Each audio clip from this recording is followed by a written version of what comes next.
Dans le monde de la NFL, les analyses de trompettes sont considérées comme particulièrement monstrueuses. À Toulouse, une unité d'élite s'est spécialisée dans cette discipline. Voici leurs histoires.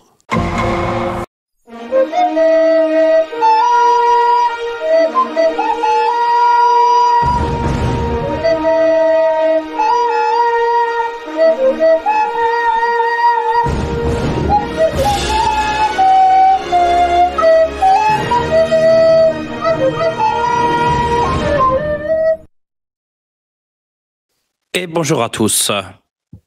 Pour ceux qui ne me connaissent pas, je me présente. Je suis Nikos Lankulos. Vous verrez dans l'assemblée mon petit stagiaire qui distribue mes cartes de visite. Voilà, je suis agent de joueur et ami de Joe Burrow. Été. Famille, amis, amants, peut-être. Et même les petits-enfants du camp de Vic Fezensac. Et toi aussi, là, ce fan avec la casquette des Braves, la clope à la bouche et les lunettes de soleil. Nous sommes tous réunis en ce jour pour célébrer une dernière fois la mémoire de Joe Burrow. Et sa carrière. Et sa carrière. Merci l'assistance. Comme il est difficile pour moi, en tant que fan des Browns, de rédiger ce discours. Tu n'étais certainement pas le QB le plus solide, le plus en santé, comme pourraient le dire nos amis québécois, qu'on embrasse forcément. Mais tu étais toujours le mieux sapé, en collant de Batman. C'était quelque chose, je peux vous le garantir. Tu étais un pilier de ta franchise, du moins quand tu n'étais pas à l'infirmerie. Ce qui n'arrivait pas très souvent, il faut le dire. Tu étais l'homme de la situation pour aller remporter le Super Bowl. Hein? Mais il y a une erreur là. Putain, c'est le stagiaire, quel con, il a confondu avec l'éloge de Joe Flacco. Quel abruti celui-là. Ah. Bon, reprenons, c'est pas grave. Tu étais fragile et généreux. Surtout envers ta O-line, à qui tu offrais des Rolex ou des katanas. Et eux te le rendaient vraiment très très bien. Depuis le début de ta carrière, ils ont été au moins classés, du moins, la meilleure stat, c'était 27e sur le passing block. Te le rendait très bien. De bonne protection, cette O-line. À l'image d'Andrew, tu as eu un manque de luck incroyable. Jamais tu n'auras réussi à aller chercher le Lombardi Trophy. Mais bon, ce n'est pas grave. Ton entourage, ta famille et ta franchise se consoleront avec des comeback trophies. Je sais que ce texte ne pourra pas exprimer tout ce que j'avais envie de te dire. Mais tu vas me manquer. J'espère quand même, être premier pour la Batmobile. Ah, attendez, j'ai mon téléphone qui sonne. Désolé, hein. Boulot aussi. Allô? Oui, Jawad Taylor. Oui, t'as été cut par Kansas City. Ok. Oui, tu veux prétendre à une place pour la O-line des Bengals. Parce que tu penses avoir le niveau. Oui, là-dessus, je peux pas te dire le contraire. Je pense que tu as raison. Mais là, c'est pas le moment. Là, je suis un peu occupé. On se rappelle plus tard, hein, mon poulet. Qu'il est con, ce Jawad. Bon, désolé. Hein. Excusez-moi pour l'interruption, mais voilà. Où j'en étais? T'as été pour... J'ai perdu ma ligne. M'a interrompu ce crétin. Oh, le technicien du Coach Corner. Oh, quel jeu d'acteur. C'est magnifique. Il est pris par l'émotion. C'est ça. Vassilis, donne-moi mon paquet de Kleenex. Ah là là. Pardon, je me disperse. On n'est jamais préparé à un départ d'une personne. Tu laisses un grand vide en attaque. En défense, c'était déjà le cas. Adieu, Joe. Adieu. Et repose en paix. Amen. Amen. Amen.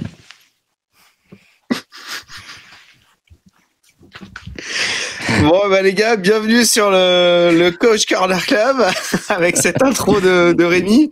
Comme vous le savez, bon bah aujourd'hui on va débriefer la week 2 de cette saison 2025. La nouvelle nous attriste tous. La nouvelle nous attriste tous. Joe s'en est allé encore cette saison. Faut dire à quel point on est peiné. Ça se voit sur nos visages. Hein. Ah, c'est chaud. Ah, du coup, la NFL ne sera plus jamais la même. Ah, du coup, grosse info de la semaine. Joe Burrow s'est encore fait bobo. Donc on a tous une pensée pour Boss. Rassurez-vous, je lui ai filé l'adresse de la maison de repos. Donc il y est parti. Il est parti. Pendant 3-4 jours, il a double dose. C'est ça. C'est chaud. Une pensée pour toute la communauté des Bengals, Bengals France, voilà. En tout cas, j'espère pour vous les gars. J'espère tout le monde. Bon, bah voilà, hein, petite émission encore cette semaine pour ce débrief avec Rémi et avec Benji. Salut les gars. Salut. Salut Alex. J'espère qu'on va encore kiffer cette semaine. N'hésitez pas à toute la commune de nous mettre un petit pouce bleu et un like sur la vidéo, ça nous aide. N'hésitez pas également à la commenter, ça fait du référencement et c'est ça qui nous soutient avant tout. N'hésitez pas à nous rejoindre, à être souscripteur de la chaîne. Ça aussi, ça nous fait vivre, c'est cool. Et si vous avez besoin d'un agent, je peux vous mettre en contact avec Nikos Lankuros. Ah oui, voilà. Si vraiment vous voulez souscrire à la chaîne, ça nous aide, ça nous permet notamment de payer l'abonnement au logiciel que l'on utilise pour faire les vidéos, donc ça peut être super. Voilà, n'hésitez pas à rejoindre. Il y a le petit bouton en dessous de la vidéo pour ceux qui sont sur Insta, TikTok et YouTube. Dès que vous voyez une petite vidéo NFL, n'hésitez pas à nous taguer en commentaire, ça peut nous faire connaître, donc c'est plutôt sympa. Donc voilà, vous êtes nombreux à nous suivre et ça nous fait kiffer. Voilà, pour le sommaire de l'émission, on a eu cette petite intro de Rémi. J'espère que vous avez kiffé. En tout cas, nous, ça nous a bien fait rire. On veut des amens dans les commentaires. L'actualité de la semaine, elle était forcément tournée là-dessus. Et nous, ça nous fait rire. C'est pas drôle. En vrai, à tous les fans des Bengals, on présente nos excuses et franchement, force à vous parce que c'est pas drôle. Boss, je suis désolé. Pour penser à lui, voilà, il voulait faire une miniature sur Daniel Jones. Moi, je lui dis c'est non. Le fait marquant du jour, c'est pas Daniel Jones. Donc voilà, c'est une autre idée. C'est très drôle. Voilà. Du coup, après le générique, on aura, comme d'habitude, notre émission avec les top et flop. On aura également les questions des viewers. Je crois que Benji t'est OP là-dessus. Oui. Donc voilà, on aura une petite question des viewers. On n'aura peut-être pas le temps de faire les appréciations du Coach Corner Club, même si moi j'en ai noté quelques-unes, mais bon, on verra bien. Donc voilà, ça va être une émission qui va être assez remplie. On va bien rigoler et j'espère que vous allez kiffer. Tout de suite, générique.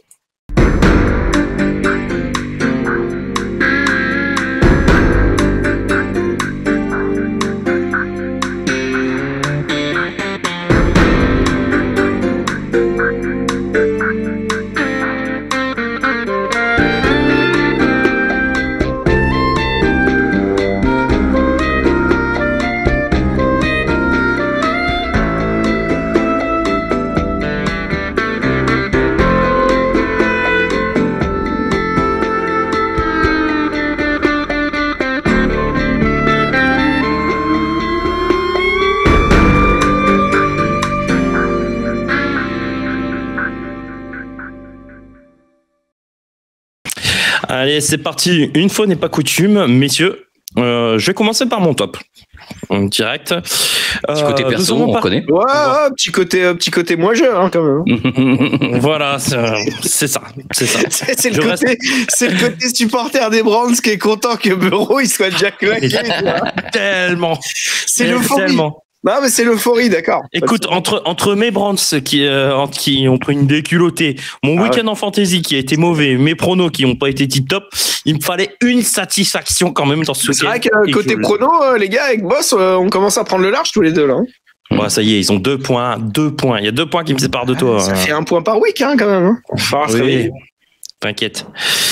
Bref, une fois n'est pas coutume, messieurs, je vais commencer avec mon top. Et nous allons parler pendant cet éloge d'un QB qui aurait pu être MVP, qui n'a jamais été. Moi, je vais vous parler d'un MVP en puissance. Et je veux bien sûr parler de Daniel Jones, les gars. Oh putain. Le nouveau Peyton Manning, les gars. J'assume. Voilà, comme quoi il fallait juste quitter l'air malsain de New York Ouais.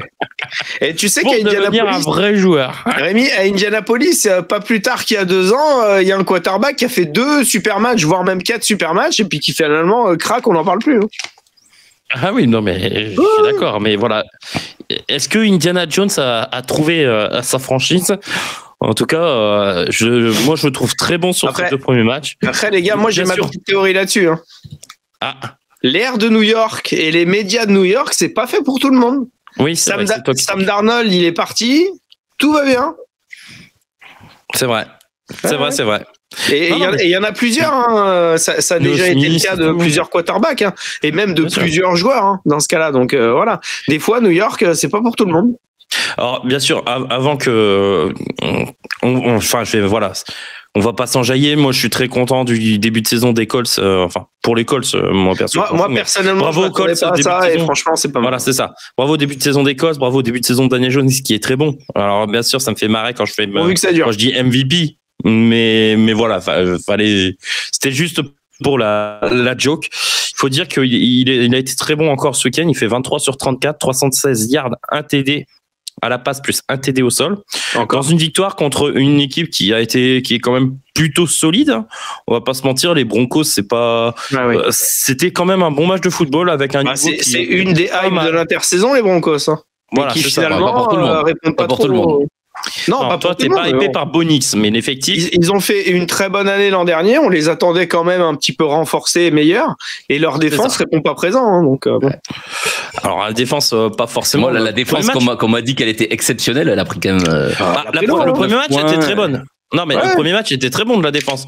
Le deuxième match, oui, ils ont davantage souffert, mais ils ont. Le pauvre Surtain, il est sur tous les fronts. C'est ça. Non, le deuxième match, ils ont souffert défensivement. Ça, je suis d'accord. Non, moi, Daniel Jones, très bien. Bien secondé par le Général Taylor. 25 portées, 165 yards.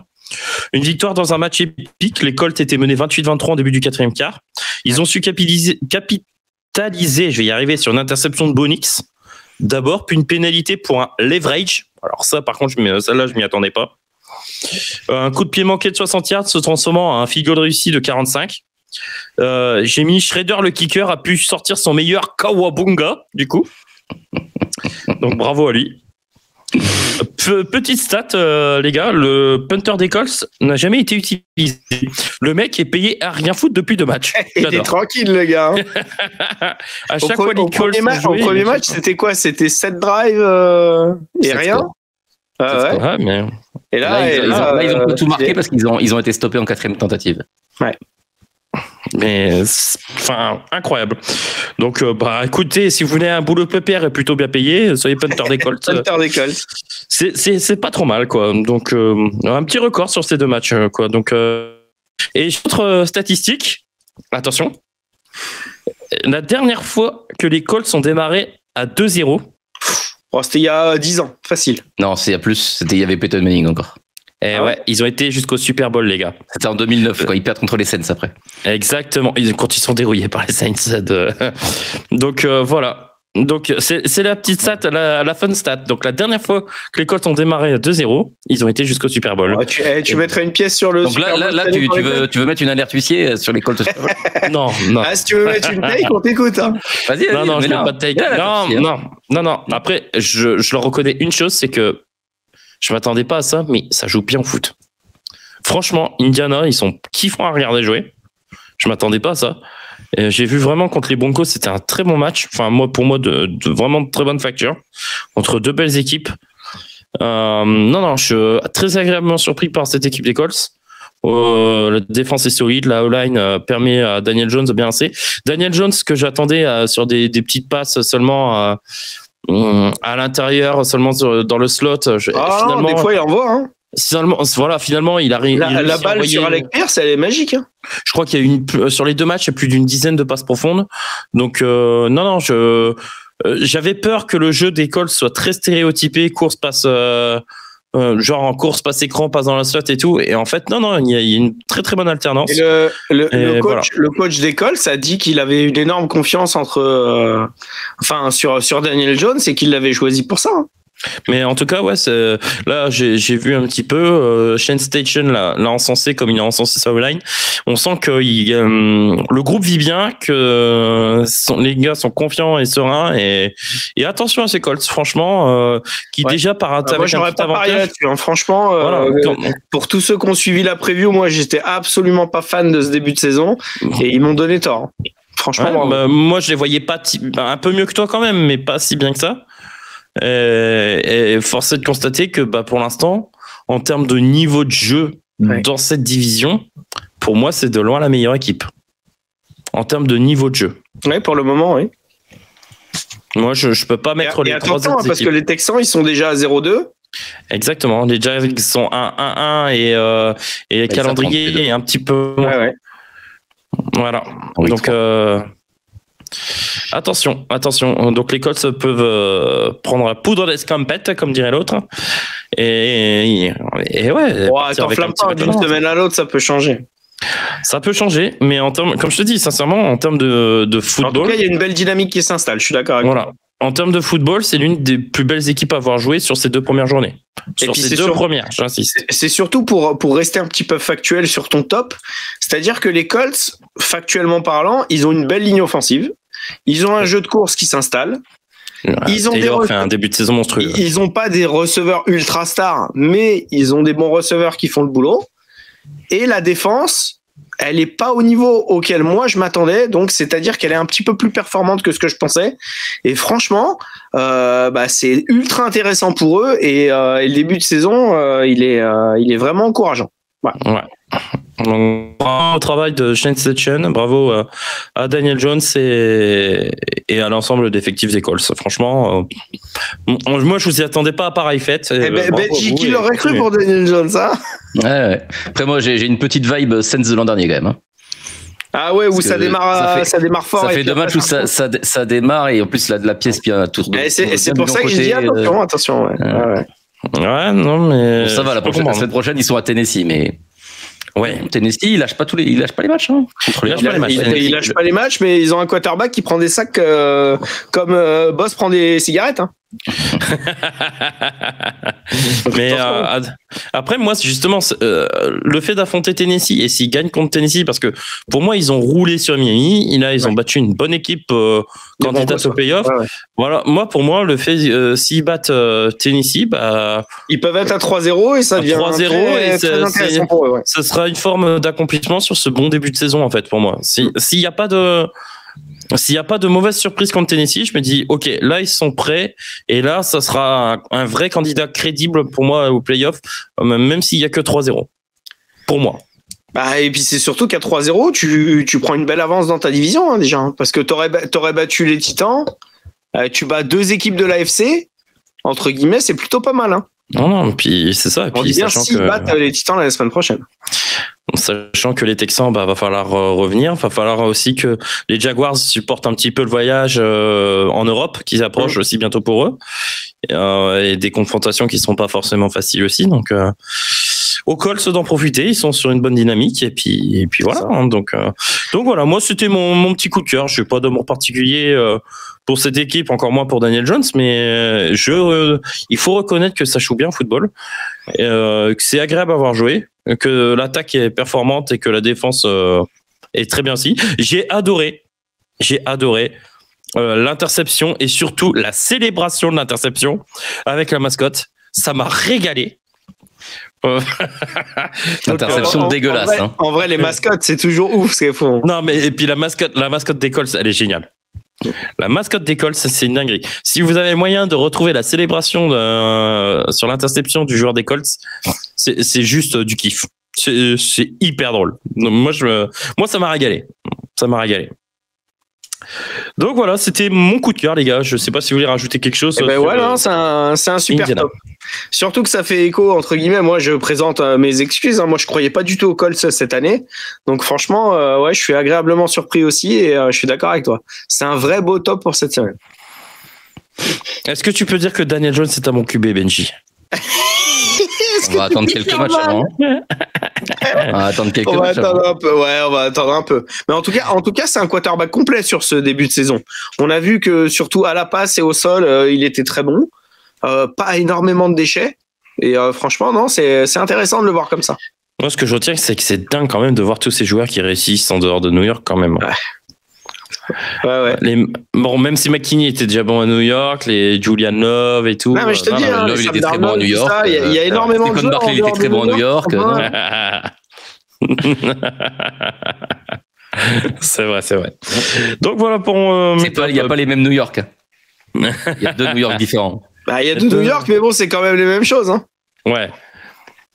Je regarde mon armoire à trophées, c'est pas tout à fait la même chose. Si, moi j'ai reçu un SMS de boss tout à l'heure qui me disait t'as vu Justin Field depuis qu'il est arrivé à New York, ça se passe pas bien. C'est fait mal. Avant c'était un vrai joueur. Moi, je sais pas, c'est boss qui m'a envoyé un SMS, moi j'en sais rien. Allez les gars, si on a fait le tour sur ce top, je vous propose de passer au top suivant. Allez go. Alors moi c'était le top de Benji que j'ai mis en deuxième. Benji, tu voulais revenir sur ce match qui a opposé justement ton équipe des Giants contre les Cowboys avec une excellente fin, n'est-ce pas Benji? Le feu d'artifice. Quelle fin. Et quel match. Mais quelle fin. Non, mais en fait cette année les Giants on a dit fuck les victoires, les défaites. Cette année c'est l'entertainment. On est dans l'entertainment. On s'est tellement fait chier pendant 6 ans. Cette année on veut juste kiffer. Ah, moi, il y en a un qui m'a fait kiffer. Alors, la première journée, c'était moyen, mais on a quand même fait quelques jours en red zone où on a senti le petit truc qui venait là sur l'entertainment avec notre lineman qui plaque notre running back, tout ça. On a commencé, tu vois, petit, mais on était un peu timide, tu vois. Mais là, on s'est lâché là. Bah, déjà, premier quart-temps, on a quand même notre lineman, notre tackle gauche, qui nous vient de Cleveland. Chercher l'erreur peut-être, hein. Qui joue parce que Andrew Thomas n'est pas encore revenu de New blessure. York. Hein. Il nous a quand même fait une masterclass. Hein. C'est 4 pénalités d'affilée. Alors je les ai peut-être pas dans l'ordre, mais c'est faux départ. C'est le premier du centenaire qui fait ça. Ouais. Faux départ, 5 yards. Holding, 10 yards. Unnecessary roughness. Donc il a sauté sur un mec par terre, 15 yards. Oui, et après face mask, 15 yards. Donc 45 yards. Bon, en vrai, je vous apprends rien, on a punté. Hein. Il a mis le claque. Le mec, il a tout fait quand même. Donc forcément, quand il est revenu sur la touche, ça s'est pas très bien passé. Il y avait un peu de tension et il s'est fait bench. Voilà. Il s'est fait bench, ouais. C'est donc ça déjà, qui on commence le match comme ça quand même. L'entertainment au maximum. On aime le jaune. On aime le divertissement à New York. On aime le divertissement. Et puis après, on partait un peu sur les mêmes bases que la semaine dernière. C'est-à-dire qu'on va jusqu'en red zone et puis en red zone, après, il se passe plus rien. Et du coup, on tape des figodes. Puis après, Russell, il a réfléchi à ça. Il a fait, ben attends. Mais en fait, il faut marquer sans aller en red zone. Et il a commencé à envoyer comme un ballon. Et il a balancé des bombes tout le match. Et comme les Cowboys ont un secondary qui coûte le PIB de 3 pays d'Afrique, mais qui sait pas couvrir, bah ça a marché. Qui sait pas défendre, qui sait seulement intercepter sans défendre. Wilson, il est proche des 400 yards hein, de mémoire. Ouais. Ah, il est au-dessus, il est à 450 yards. Hein. Waouh. Ouais, 450 yards. T'imagines 30 sur 41, 450 yards. Le mec, il a plus de 30 ans, c'est la première fois de sa carrière qu'il fait un match comme ça. Ouais, il bat son record. Il a jamais fait autant de yards dans un match. Incroyable. On a eu un kiff parce qu'en plus notre défense elle faisait des cadeaux, donc du coup les Dallas scoraient, nous on scorait, Dallas scorait, nous on scorait. Oui, Farah, pardon. Désolé. Et dans tout ça, Brendan Aubrey, bisous. Et le seul problème c'est on avait gagné le match. Et sauf qu'on est tombé sur une des 3 équipes dans la ligue qui ont un kicker qui peut mettre un field goal de 60 yards quoi. Bladadam. Non, et pire que ça, c'est qu'on va, donc le field goal, c'est que pour égaliser. Donc on va en prolongation. Notre défense, elle stoppe 2 fois les Cowboys en prolongation. Ouais. Mais notre attaque, elle était toujours en mode, on fait que des bombes. Alors qu'en prolongation, tu peux faire des drives normaux, tu as le droit. Surtout c'est ça qui a noté, hein, Benji. Surtout quand la deuxième fois que tu les stoppes, tu as marqué un field goal pour gagner. Hein. Donc tu peux faire 2 fois, vous avez eu l'avantage. Ouais, tu peux faire des courses, tu peux faire des passes écran, tu peux faire des passes un peu courtes. Non, nous c'est voilà.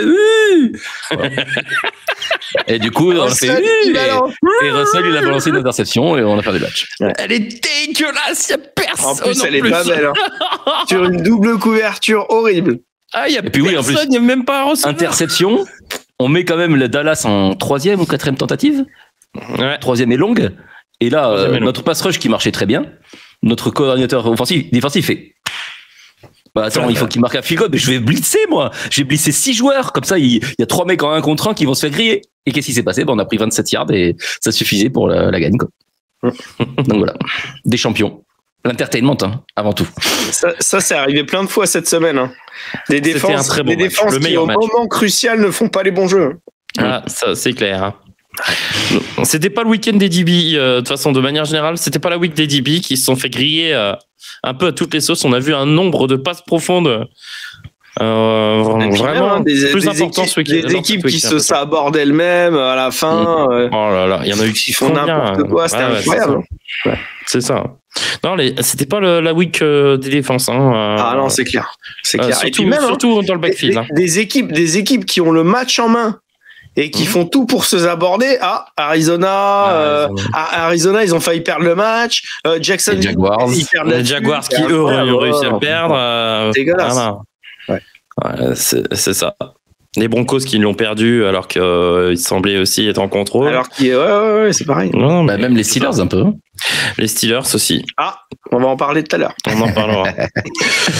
Donc voilà, bon, on a perdu, mais on a vécu des émotions qu'on n'avait pas vécues depuis très longtemps. Ouais, non, mais c'est ça, c'était fun. Et puis c'était un vrai feu d'artifice. Ouais. Ah oui, le touchdown de Malik là, à moins de 2 minutes de la fin, j'étais comme un fou. Comme un fou. Sur le Messenger, ça envoyait des messages à gogo. Ouais.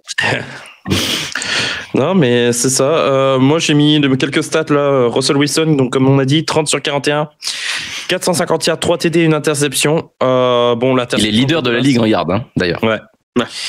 Prendre une photo. Malik Nabers, qui fait 9 réceptions, 167 yards, 2 TD. Wandale Robinson, qui fait 8 réceptions, 142 yards, 1 TD. Mais bon, en face, le cowboy est tenace et résilient. Benji, t'as pas les stats de Darius Layton par hasard? Parce que comme il a pris son contrat, lui, il a dû faire des stats. Ah bah ouais, il a fait 56 yards, je crois. Il a fait 2 réceptions, 61 yards.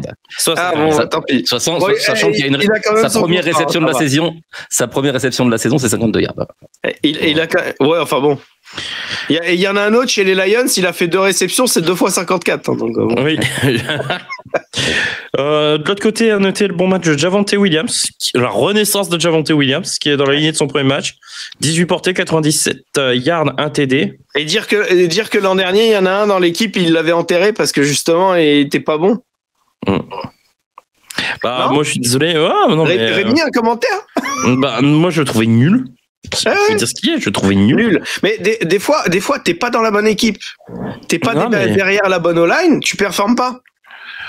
Après, il suffit juste de changer de contexte, hein, des fois. Et puis l'an dernier, il revenait d'une grave blessure. Hein. Peut-être il y en a des joueurs, ils ont besoin de 2 ans. Après, je demande à voir. Pour l'instant, c'est un échantillon de 2 matchs. On a dit, c'est comme Daniel Jones. Hein, j'attends de voir sur la durée.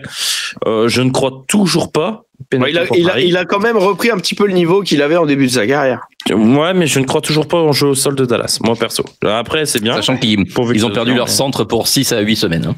Oui, Cooper Beebe. Donc, et puis, en vrai, quand t'as Dak Prescott, quand t'as George Pickens et CeeDee Lamb, bon, le jeu au sol, c'est peut-être pas la priorité. Non, c'est vrai. CeeDee Lamb fait 9 réceptions, 112 yards. Il a retrouvé Sema. Jake Ferguson, 9 réceptions, 78 yards. Les TD sont inscrits par Turpin et Pickens. T'es en train de dire que CeeDee Lamb et Quentin Johnston, ils ont réinversé leur rôle? C'est ça. Non, mais CeeDee Lamb, c'était pas courant de le voir dropper le penalty dégueulasse. Et Johnston, il a fait une énorme réception. Ouais. Non, mais après CeeDee Lamb, on sait que c'était pas courant. On avait vu le premier match où il avait droppé pas mal. Bon, on a vu que ça reste l'un des meilleurs receveurs de la ligue, top 5, easy quoi. Easy. Après voilà. À noter, c'est le 4e quart-temps qui est dingue puisque le score est de 21 à 20. C'est que il y a eu un chassé-croisé, mais il y a eu 41 points dans le seul 4e quart-temps. Feu d'artifice complet quoi. Ouais. Entertainment, je dis. Mais comme disait Benji, hein, ça a envoyé du lourd. Mais 41 points dans le seul 4e quart-temps, et t'arrives en prolongation, il n'y a plus personne qui veut marquer. Moi, je me suis demandé, je t'assure, je vous assure que les gars, je me suis dit, mais ça va se terminer en match nul, ces cons-là. Il n'y en a aucun qui veut la win. Il n'y en a aucun qui veut gagner. Parce que je voyais 3 and out. Et puis finalement, c'est le meilleur kicker qui l'emporte. Et ouais, finalement, kicker. Du coup, quand même un petit warning sur les Giants qui commencent mal la saison. Ouais. Bah ouais, moi je m'attendais pas à aller voir un 0-2. Les jours de double sont comptés, quoi. Ouais. Sincèrement, je m'attendais pas à aller voir un 0-2. Je m'attendais à mieux. Après, ce qui est con, c'est que le contenu là sur ce deuxième match est plutôt bon, hein. Mais merde, tu prends beaucoup trop de points là, la défense. Sérieux. Et puis là, pour une fois que l'attaque performe, bon. C'est dommage. J'ai l'impression qu'en fait, il y a de la qualité dans ce groupe, en attaque comme en défense, et ils n'arrivent pas à aligner tout en même temps. Et c'est fort dommage, quoi, parce que sincèrement, s'ils arrivent à tout aligner, ça peut être une belle équipe, je trouve. Et comme dit Benji, attention, hein, parce que Dabol, il va commencer à avoir chaud. Hein. Je pense. Ouais. Et après, Dallas, ils sont pas sortis de l'auberge quand même, hein, attention. Non, après Dallas. Et comme on a dit, hein, Cooper Beebe absent 6 à 8 semaines. Et puis Dallas, on a vu quand même des faiblesses. Hein. On a vu que la défense, c'est pas. Moi, ça m'a fait la défense m'avait plutôt agréablement surpris sur le premier match contre Philadelphie. Là, de ce que j'ai vu, je m'attends vraiment au niveau défensif que j'ai vu sur tout le long de la saison, comme sur le deuxième match. Hein. J'ai l'impression que contre Philadelphie, parce que match de division et parce que N contre Philadelphie, ils avaient peut-être surperformé. Mais ouais, la défense, je m'attends à ça toute la saison du côté de Dallas, en fait. Et du coup, Dallas, la semaine prochaine, il joue les Packers ? Non, il joue les Bears. Non, les Bears. Les Bears. Quand est-ce qu'il les joue, les Packers ? Dans 2 semaines ? Ouais. Il les joue bientôt, donc ça veut dire que bientôt il y a un ancien de la maison qui va revenir, qui va vouloir leur mettre une fessée, attention. C'est ça. Il va vouloir battre le record de sacs en un match. Je sais pas. T'es en train de dire que Dak Prescott il va avoir chaud au Mich ? Ah ouais. Ah oui. Je vais regarder. Je t'assure que lors de ce match, je vais regarder le record de sac ou le record de pression. Je vais regarder toutes les stats défensives. En vrai, on va regarder Micah Parsons à mort sur ce match. Il va être scruté comme c'est pas possible. Mais je pense qu'à chaque sac, je me ferai un jeu et puis moi je me ferai un cul sec à chaque sac de Micah Parsons. Si tu fais un jeu d'alcool, t'es pas bien. Le lendemain boulot risque d'être délicat. Donc voilà. Je pense qu'on a fini avec ce top. Ce match était vraiment. Écoute, jusque-là, ouais, pour le moment, c'est un peu lisse. Hein. Non, mais après, bon, les tops, on en a eu les mêmes. Hein. Voilà, c'est ça. C'est vrai, c'est les tops, ouais. On cassera la gueule des autres après, quoi. C'est consensus sur les tops tranquille, quoi. On est en good cop, là. Voilà, c'est ça. C'est après qu'on tombe dans les mains. Après que ça a castagné. C'est ça. On part sur le dernier top, les gars. Celui d'Alex, que je voulais prendre aussi, mais du coup, je laisse la primeur à Alex. Alex, tu voulais parler des Lions qui ont massacré j'ai les été Bears. Ébahi. Autant. Je peux juste dire un petit truc sur juste avant de commencer. J'étais en live samedi et il y a 2 analystes très reconnus de NFL qui m'ont dit que le cerveau des Lions c'était Ben Johnson et que ça allait plus rien faire cette année. Ah non, moi j'ai pas dit ça. Hein. Et tu me coupes l'herbe du pied, putain. Boss, t'avais sorti ça. Moi je t'ai dit que l'attaque allait peut-être prendre un petit peu de temps. Benji, t'es un bâtard. Tu me coupes l'herbe sur le pied. C'est pour ça que je les ai pris en top. Franchement, à l'intersaison, j'ai entendu ça. J'ai entendu les Lions, ils perdent leur coordinateur. Faites attention, vous allez voir ce que ça va donner. Alors moi, je sais pas si c'est une question d'ego ou si c'est vraiment qu'il y avait une énorme différence entre les 2 équipes. Mais voir une telle violence tout le match. C'était un film de boule. Hein. C'était incroyable. C'était un vrai film de cul. Ils ont jamais arrêté en fait. Hein. Ah ouais. Oh là là. Même les célébrations, même les célébrations. Mais c'est ça. Je vais vous sortir les stats pour qu'on comprenne bien. Donc du coup, on va parler du Lions contre les Bears. Il y a eu 52 à 21. 52, mais c'est 52 points dans un match NFL. C'est tellement rare qu'il faut quand même le signaler. 52 points. Donc du coup, combien Alex ? Attends, combien Alex ? 52 points. Wow. Donc le Ben Johnson game nous a quand même attiré 7 touchdowns des Lions, dont 6 sur 7 passages dans la red zone. C'est-à-dire que à chaque fois qu'ils sont allés titiller le trou de balle des Bears, c'était un touchdown, les gars, c'était incroyable. Donc franchement, c'était ouf. Ils ont marqué 511 yards en 58 jeux. C'est-à-dire que c'est 8,8 yards par jeu. Par jeu, c'est un truc de fou. C'est une ouverture de fion, les gars. Franchement, j'ai rarement vu ça. C'est quasiment un first down à chaque fois. Moi, je pensais que les Bears, ils appartenaient à Aaron Rodgers, mais finalement, non. Ils ont pas le Lions, c'est incroyable, quoi. Moi, et puis, c'est pas tout. Parce que là, on parle du côté offensif, les 52 points, c'était beau, c'était machin. Mais défensivement parlant, c'est quand même 4 sacs. C'est 5 passes déviées, dont une interception, un fumble et 2 stops en 4e tentative. C'est-à-dire qu'ils leur ont fait en fait, tu sais, c'est comme si à un rendez-vous hebdomadaire avec ta nana, tu lui fais la totale, mon gars. Même pas t'as l'habitude, t'es tranquille. Salade tomate oignon. Ils leur ont fait la totale, les gars. C'était incroyable. Bon, bref. Attends, chérie, j'ai invité des copains. Non, mais c'était ouf. En vrai, moi, je m'attendais pas à ça. Je me disais, ouais, Rémi nous a cassé les couilles avec les Bears toute l'intersaison. On va quand même peut-être voir quelque chose. Et gna gna gna, et gna gna gna. Ils se sont fait casser les hanches, les gars. Ouais, c'était incroyable. Du coup, alors, au début, ils arrivaient un petit peu à suivre. Au début, ouais. Sur le premier quart-temps, même sur la première mi-temps. Même sur la première mi-temps, il y a quand même 14 points inscrits. C'était bien comme ça. Mais à un moment donné. Quand t'es en attaque, au bout d'un moment, tu vois les mecs marquer à chaque fois, tu fais ouais. Et puis bon. Même, moi, le fait sur lequel je voudrais quand même être le plus impactant, c'est que tout le monde a parlé, ouais, Ben Johnson, il est plus là, comment ça va réagir? Et ben, le match contre Ben Johnson, ils ont dit, tout le monde à la fête. C'est-à-dire que Jared Goff, il a fait 23 sur 28, 324 yards, il a balancé 5 TD. C'est-à-dire que sous l'ère Lions, ses plus beaux matchs, c'était 4 ou 5 TD avec des prestations XXL. Et bah dimanche. Non, je me rappelle l'année dernière d'un match contre les Bills où il fait 5 TD et il perd. Et ben dimanche, entre guillemets, il a mis son plus beau sweat. Il s'est dit, ouais, on y va. Et contre Chicago, il a remis ça. Ensuite, t'as Jahmyr Gibbs et David Montgomery. C'est 11 et 12 courses. Non, enfin, 12 et 11 courses chacun. 94 yards et 57 yards chacun. Un TD chacun. Tout le monde est à la fête. Et surtout, Jahmyr Gibbs, c'est un beau TD comme il en a l'habitude. Le petit débordement, le TD en bout de ligne.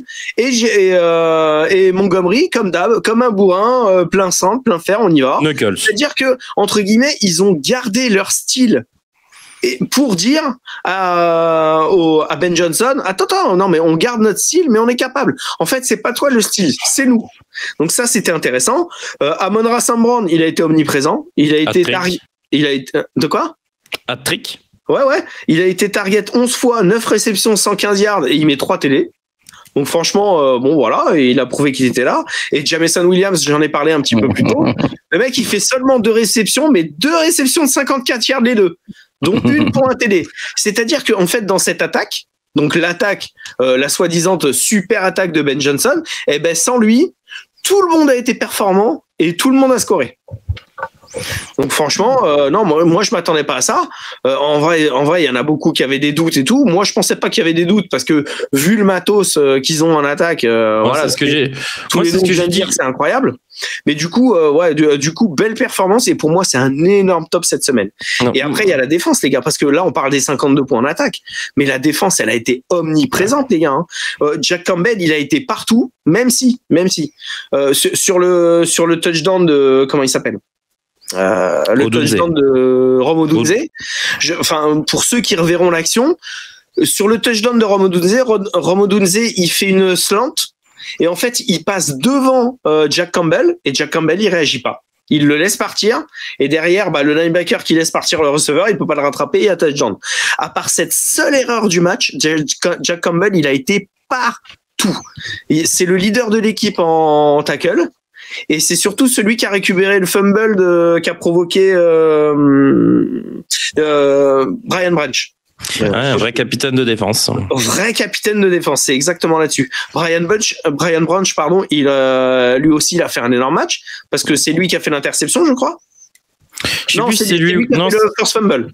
C'est pas Kirby Joseph qui fait encore l'interception. C'est Kirby Joseph. Aida Hutchinson. Mettre en la matière. Ouais. Aidan Hutchinson, il fait son sac. Et Kirby Joseph, il fait une superbe interception sur, on va dire, allez, une improvisation de Caleb Williams un peu hasardeuse. En vrai, voilà. La définition de Caleb Williams depuis le début de saison. Donc, Quoi. Tout ça pour en revenir à ce que je disais, c'est-à-dire que tous les grands playmakers de cette défense, eux aussi, ils ont brillé dans ce match. Donc je parlais de Campbell, je parlais de Joseph, je parlais de Hutchinson et Branch. Donc, il y a même un stack de Davenport. Ouais. Et même Terrion Arnold, et même Terrion Arnold, il a fait un gros match. Donc c'est-à-dire que tous les playmakers de cette équipe, que ce soit en attaque ou en défense, ils ont sorti le match de la saison. Tu sais, moi j'ai l'impression que c'est entre guillemets, ils avaient coché ce match-là sur le calendrier en disant attends. Il y en a beaucoup aux États-Unis qui vont parler de Ben Johnson, de ce match-là, machin. Nous, on va les dérouiller. Donc franchement, gros top. Parce que moi, j'aime bien le fait que les grandes équipes, dans les matchs importants, ils répondent présents. Donc du coup, moi, c'est ce que j'ai noté. C'est pour ça que c'est mon top cette saison. Moi, t'as tout dit au niveau des stats. Je te dis juste comment j'avais fait ma prise de notes. J'ai mis le retour du génie Ben Johnson dans le Michigan. C'est vite transformé en film porno BDSM et pas dans le rôle souhaité par l'entraîneur des Bears. 7-14, puis 14-28, puis 14-38 et puis j'en ai eu marre de compter parce que on n'arrêtait pas d'ajouter des points de l'autre côté. C'est ça. À la fin du match, les fesses du petit Ben sont bien rouges. Et je vous parle pas de la taille du trou de balle. Voilà comment j'ai fait mon résumé. Ça a été un film de cul intégral. C'est ça. Après, alors, je pense que je me suis posé la question. Moi, je me suis dit, ok, c'est un rival de division. Et il fait, waouh, ils veulent les enterrer. Mais je me suis dit, je me suis posé la question. Je me suis dit, est-ce que ça s'est pas mal fini avec Ben Johnson parce que waouh, il s'est inculé. Non, je pense que c'est juste tous les bruits qu'il y a eu tout l'été, genre l'attaque des Lions, ça va plus exister. C'est ça. Je pense que les mecs ils vont nous montrer, vous allez voir le talent avec le talent qu'on a. C'est ça. Ils voulaient marquer leur territoire. Alors que moi, je suis d'accord avec ça. Bon, je pensais que le fait d'avoir un nouveau coordinateur offensif allait peut-être mettre un petit peu plus de temps. Je doutais pas de l'attaque des Lions parce que pour moi aussi, il y avait trop de playmakers et trop de talent pour que ça foire. L'attaque, elle n'a pas changé, hein. Voilà, c'est ça. Moi, je à part Tesla qui est arrivé, l'attaque n'a absolument pas changé. La ligne. Le départ en retraite de Ragno, mais la ligne, elle a été remplacée. La ligne, elle a été remplacée, mais il y a que des bons joueurs qui sont arrivés. Oui. Il y avait pas de doute. Il y avait pas de doute sur le fait que cette ligne elle soit bonne ou pas. Moi, je me suis dit, il faudra peut-être un petit, parce qu'il y a deux gars quand même sur la ligne. Allô? Oui, boss, j'ai parlé de la ligne, mais pas celle des Bengals. Hein. Rassure-toi. C'est les traumatismes.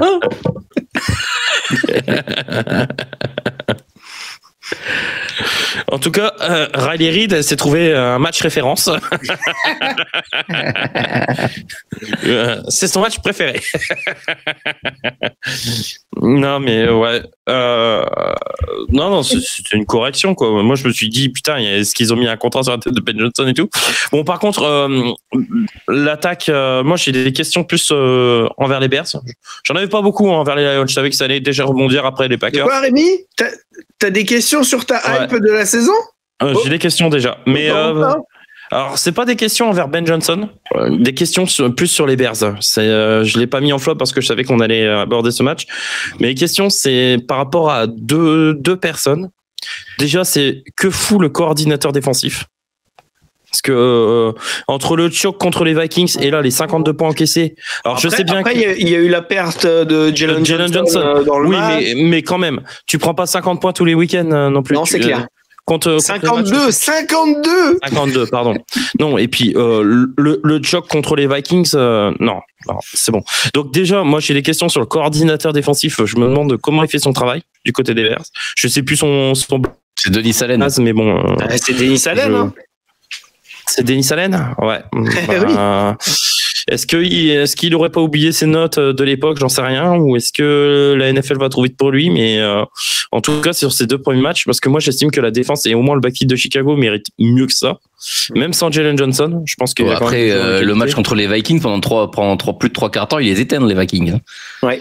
Ouais, mais alors les 3 quarts temps, pour rappel, c'est JJ McCarthy. Hein. Après, là où moi je vais être peut-être un petit peu plus sévère que vous deux, c'est que il commence à 0-2 et il commence avec 2 défaites contre des rivaux de division. Ah oui, non, mais C'est-à-dire moi, que dès le début de saison, ils sont à 0-2 et moi je pense que leur saison est déjà terminée.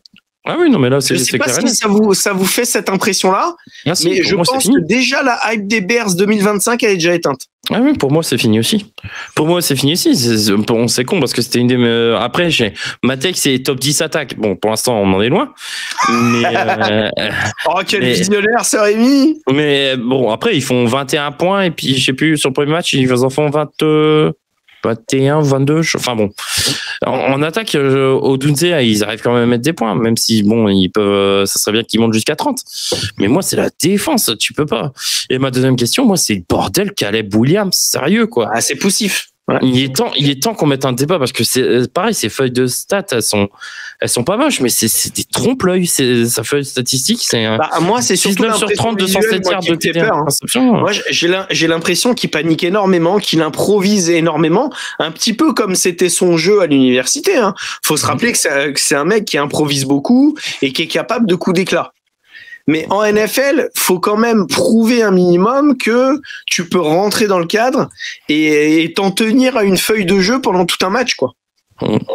Non, moi, ce qui me dérange, c'est que Ben Johnson, on a vu qu'il a besoin d'avoir un QB qui lance assez rapidement la balle. Et là, il se retrouve avec un QB qui ne cesse de la garder en main. Ah ouais, mais bon, c'est pas nouveau, c'est ton jeu, hein, Caleb. Puis après, des fois, faut s'adapter à tes joueurs. Hein. Ben Johnson, il a plus Jared Goff, il a Caleb Williams, faut que c'est ça. Mais après, tu peux pas demander. Le problème, c'est que tu as des joueurs comme DJ Moore, Romeo Odunze, qui, je pense, sont capables de faire de la séparation. Mais si l'autre Tartampion, il garde pendant 3 heures son ballon à main avant de le lancer, bah ouais, mais la séparation, ils peuvent se tuer à la tâche, ils auront toujours pas un ballon, les mecs. Hein. Donc non, moi c'est Caleb Williams et puis même j'ai lu des trucs à gauche à droite. Paraît que ça a l'air d'être une vraie tête de con, hein, le gamin. Hein. Ouais, c'est pas nouveau ça. Hein. Lire des trucs, bon. Ouais, non, mais bon, après, c'est pas nouveau, hein. Le fait qu'il y ait des trucs qui sortent sur tel ou tel joueur, tel ou tel quarterback, non, mais bon. il a la grosse tête, il a les machins. Heureusement que les quarterbacks. Après, lire des trucs, je peux comprendre, je fais attention, mais le problème, c'est que quand tu lis des trucs et que ça vient de différentes sources, de joueurs, d'insiders et tout, tu te dis, ouais, il y a quand même anguille sous roche, quoi. C'est que le gamin, c'est un teuteux, quoi. C'est pas un bosseur, c'est une feignasse. C'est une feignasse. C'est Kyler Murray sans les jeux vidéo. Lui, il préfère la manucure. Bref, en tout cas, c'est clair que les Bears, ils commencent pas sous de meilleurs auspices cette nouvelle saison. Non, moi, franchement, ça aurait été vraiment un flop. C'est parce que j'ai pas voulu m'attarder sur les stats de Caleb Williams. Je voulais plutôt mettre en évidence l'énorme performance, et que tu l'as très bien fait, des Lions. Mais ouais, je suis inquiet. Je suis vraiment très inquiet. Ce match, il est pas pour Caleb Williams, quand même. Au bout d'un moment, faut arrêter les conneries. Non, il est pas. Non, pour moi. C'était vraiment la supériorité des Lions. Non. Ouais. Mais ce que j'ai vu de la part de Caleb Williams ne m'a pas rassuré. Mais oui, non. Après, ils se sont fait désosser, mais en long, en large, en travers, tout ce que tu veux. Hein. Moi, le seul point positif que je note là de ce début de saison pour les Bears, c'est la connexion entre Caleb Williams et Odunze. C'est tout. C'est tout. Encore hein. Parce que Rome Odunze, c'est un sacré receveur. Hein.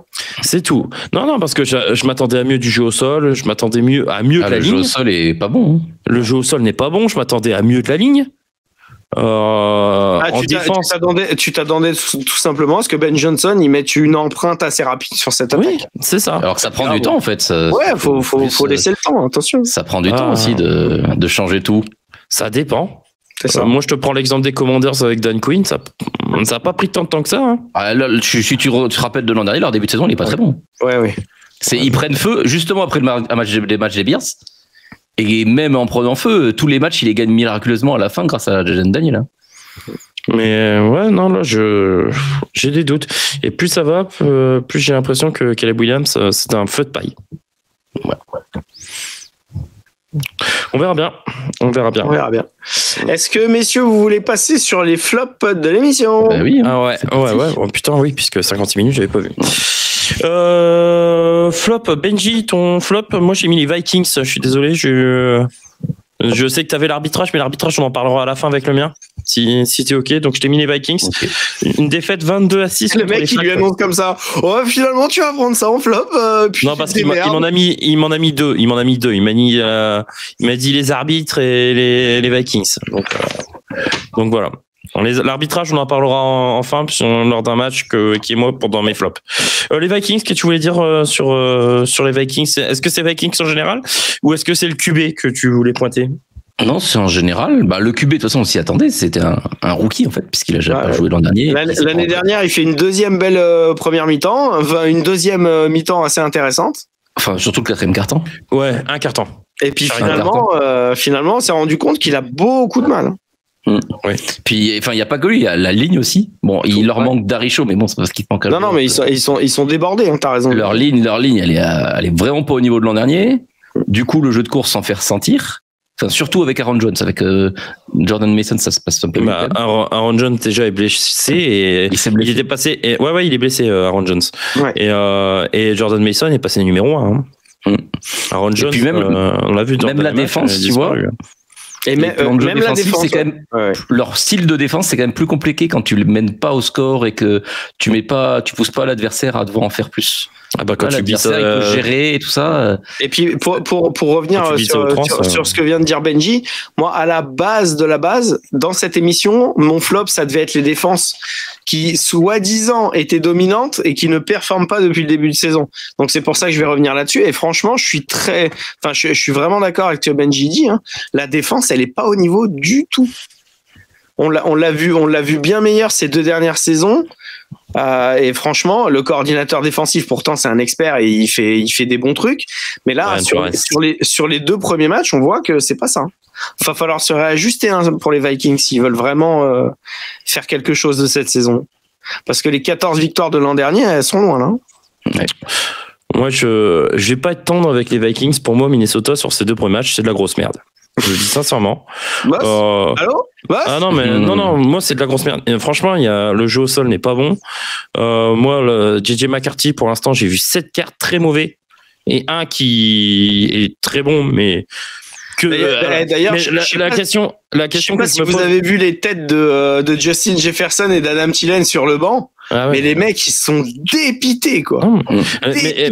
Mais ils se disent, mais le niveau de jeu de notre quarterback, il est ouf. Du coup, ils sont contents parce qu'il est blessé 2 à 4 semaines. La question que je me suis posée, c'est ça. La question que je me suis posée, en fait, c'est est-ce que le quatrième carton est dû à JJ McCarthy ou est-ce que c'est dû à une énorme baisse de régime physique et mentale des Bears? Il y a plus ça va. Il y a un peu de ça parce que surtout en week-end, on sait que les défenses arrivées au quatrième carton, ça commence à tirer la langue, quoi. Ah ouais, bah là, on n'a pas encore la condition physique. Mais c'est pour ça que pour moi, c'est un craquage et j'ai même plus envie de mettre ça sur le fait, même si les passes fallait les faire, mais plus envie de mettre ça sur le craquage des Bears avant tout que sur la performance de McCarthy qui a réalisé un bon carton parce que moi le match. Alors certes, tu veux dire. Ouais. T'as dit les Bears, lapsus. Oui, pardon. Mais parce que je regardais le but de Mayulu en même temps, ça doit être ça. 2-0 3-0. Non, mais moi, je suis très déçu. Moi, les Vikings, il n'y a rien. Je ne retrouve pas d'équipe de l'année dernière. Je m'attendais à mieux de McCarthy. Enfin, surtout comment tu me l'avais vanté, Alex. Et moi, pour l'instant, même les flashs, je trouve... C'est qu'à Michigan, c'était un quarterback qui était ultra propre, en fait. Ultra propre. Ouais, mais ce qui m'emmerde, c'est qu'il arrive dans un contexte qui est pas mal, quoi. Moi, le truc qui me fâche, entre guillemets, c'est que McCarthy, derrière cette O-line qui est pourtant pas ultra mauvaise, c'est que le mec, il panique et il sait pas quoi faire. C'est ça, moi, qui me pose problème. C'est-à-dire que je ne retrouve pas le JJ McCarthy qu'on voyait serein et propre derrière la ligne de Michigan, en fait. C'est ça, le truc. C'est que là, j'ai l'impression que le fait d'arriver en NFL et d'être starter en NFL, le mec, ça le fait paniquer, ça lui fait perdre ses moyens. Moi, j'ai mis, bon, de toute façon, c'est simple. Le petit résumé, c'est 5 lignes. JJ McCarthy, il fait 11 sur 21, 158 yards, 2 interceptions. Ou comment expliquer la soirée difficile du Minnesota? Certes, les Vikes ne sont pas épargnés par les blessures. Et celle de Dariso fait particulièrement mal. Minnesota, c'est 198 yards seulement dans ce match. contre 326, 78 à la course, ce qui est pas BZF, 10 premiers downs, 10 petits premiers downs. Ah, c'est chaud. 6 sacs encaissés, 2 fumbles, 2 interceptions, une lourde défaite à domicile pour commencer la saison, et la blessure de JJ indispo 2 à 4 semaines. C'est vrai que ça fait écho à ce que je te disais. Le mec, il est pas serein, quoi. 6 sacs contre la défense des Falcons. Hein. Non, mais par contre, c'est plus la même. C'est plus la même. Non, mais attention, la défense des Falcons, avec Benji, on en a parlé toute l'intersaison. Ils sont achetés des pass rushers. Cette défense, elle a réellement step up avec les ajouts qu'elle a eu. Hein. Mais tu te dis, c'est quand même 2 rookies qui sont des pass rushers, quoi. Face à des vétérans, mais... D'ailleurs, Benji, j'espère que t'as kiffé la petite interception de Chouchou. Non, mais là, il y avait 4 rookies qui ont fait interception et sac. Ouais. Et là, du coup, j'ai mis en conclusion, vous avez dit soirée de merde pour les Vikings. C'est le cas, hein, je crois. Hein. Moi, j'ai une petite take. Est-ce que vous pensez, si Carson Wentz fait 2 gros matchs là, est-ce qu'il prend le poste? Est-ce qu'ils remettent McCarthy derrière? Moi, je pense qu'il prend le poste s'il fait des beaux matchs. Parce que moi, je pense que c'est le profil de joueur qui peut matcher avec le coach O'Connell. On l'a vu avec Cousins, on l'a vu avec Darnold, des vétérans comme ça qui ont un peu bourlingué et qui n'ont pas forcément la plus grosse hype quand ils arrivent. Mais en fait, avec Carson Wentz, ce qui va faire la différence, c'est que s'il est propre et s'il s'intègre au schéma et surtout s'il fait plaisir à Justin Jefferson, il y a un monde où il garde le poste. Hein.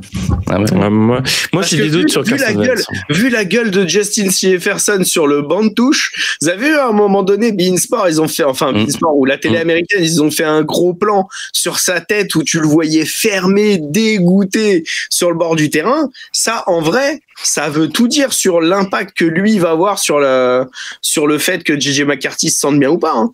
Parce que s'il prend JJ McCarthy en grippe et s'il l'aime pas, attention les gars. Hein. Ils vont faire revenir Kirk Cousins. Non. Apparemment, ils ont dit en conférence de presse que c'était pas le cas.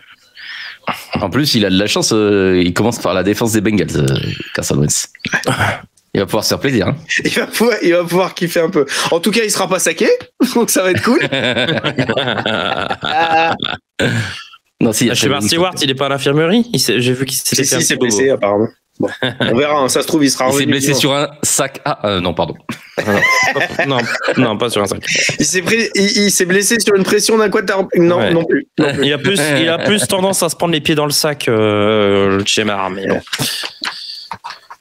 Il n'y a rien qui va au Bengals, putain. Non. Et ils sont quand même à 2-0. Hein. Ouais, te vol. Putain. Il faut qu'ils prennent une photo du classement. Ouais, parce que ça va vite changer, hein, crois-moi. Vu le niveau de jeu affiché. Bon, je vous en parlerai tout à l'heure dans le match. Baron Browning, non pas Baron Browning, comment il s'appelle Jake Browning. Mais Baron Browning, c'est le pass rusher. Jake Browning, il a quand même fait un intérim assez sympa il y a 2 ans, hein, les gars. Hein. Ouais. Et là, il a balancé 3 interceptions pour commencer. Là, il a avancé 3 interceptions. 3 interceptions, ouais, c'est pas mal. 2 TD, alors certes TD de la win, mais 3 interceptions. C'est pas l'inverse. C'est pas 3 TD, 2 interceptions. Non, c'est Lawrence. Ok. Ouais. Non, mais bon. Voilà. C'est quand même un quarterback qui est capable de faire avancer cette attaque. Puis bon, quand t'as Higgins et Ja'Marr Chase, l'attaque. On en reparlera quand on viendra à mon flop. Ça marche. Alex, on va partir justement sur ton flop. Je voulais revenir sur la défaite des Steelers qui ont perdu 31-17 contre Seattle, les Seahawks à Pittsburgh. Défaite à Pittsburgh, les gars, en plus. Pour en revenir aussi au fait que ce soit mon flop, sur notre application de pronostic à chacun, c'était le match qui a été statistiquement le plus pronostiqué en faveur d'une équipe. C'est-à-dire que je crois qu'on a eu 98% des pronostiqueurs qui ont mis les Steelers sur ce match-là. Ouais. Donc 98% de personnes qui ont eu faux. Ben oui. Donc du coup, Pittsburgh contre les Seahawks, ça a donné 31-13 pour les Seahawks. 17. Dont de quoi 17. 31-17. Pardon. Dont 17 points dans le 4e quart-temps pour les Seahawks. Surtout les Seahawks, ils ont maltraité une des meilleures défenses du pays. C'est surtout moi que je retiens. C'est-à-dire que les Steelers, on a toujours dit que ils pourraient vivre et mourir par leur défense, machin et tout. C'est quand même une des meilleures défenses du pays, blablabla. Alors, attends, une des meilleures. Alors, moi, je vais mettre justement un holà là-dessus. Pourquoi ? Une des meilleures défenses du pays, sur les 2 matchs, là, c'est quand même 32 encaissés contre les Jets. Je te parle de la saison et de ce que on avait tous dit en preview. Ouais. Non, mais en preview, on était tous d'accord pour dire que attention, les Steelers, ils avaient une énorme défense. Ouais, mais là, ma question, c'est elle est où cette défense ? Ils ont pris 400 yards, hein, encore. Ouais. Ils ont pris 400 yards. Enfin voilà, elle n'était pas au niveau, malgré quand même la petite interception de Jalen Ramsey. Voilà, oui. Papy il peut crever, il est là. Bah, il fallait qu'il se rattrape parce qu'il s'est bien fait griller sur le premier TD quand même. Hein. Mais surtout, moi, ce que je voudrais mettre en avant, et entre guillemets, pourquoi pour moi c'est un flop, c'est-à-dire qu'ils ont tenu le match quand même sacrément longtemps.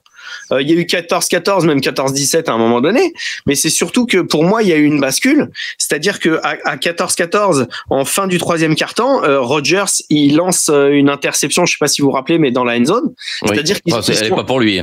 Non, elle est pas pour lui, mais ils sont quand même en position de marquer des points et de vraiment prendre le lead, et c'est à ce moment-là où entre guillemets la machine se dérègle.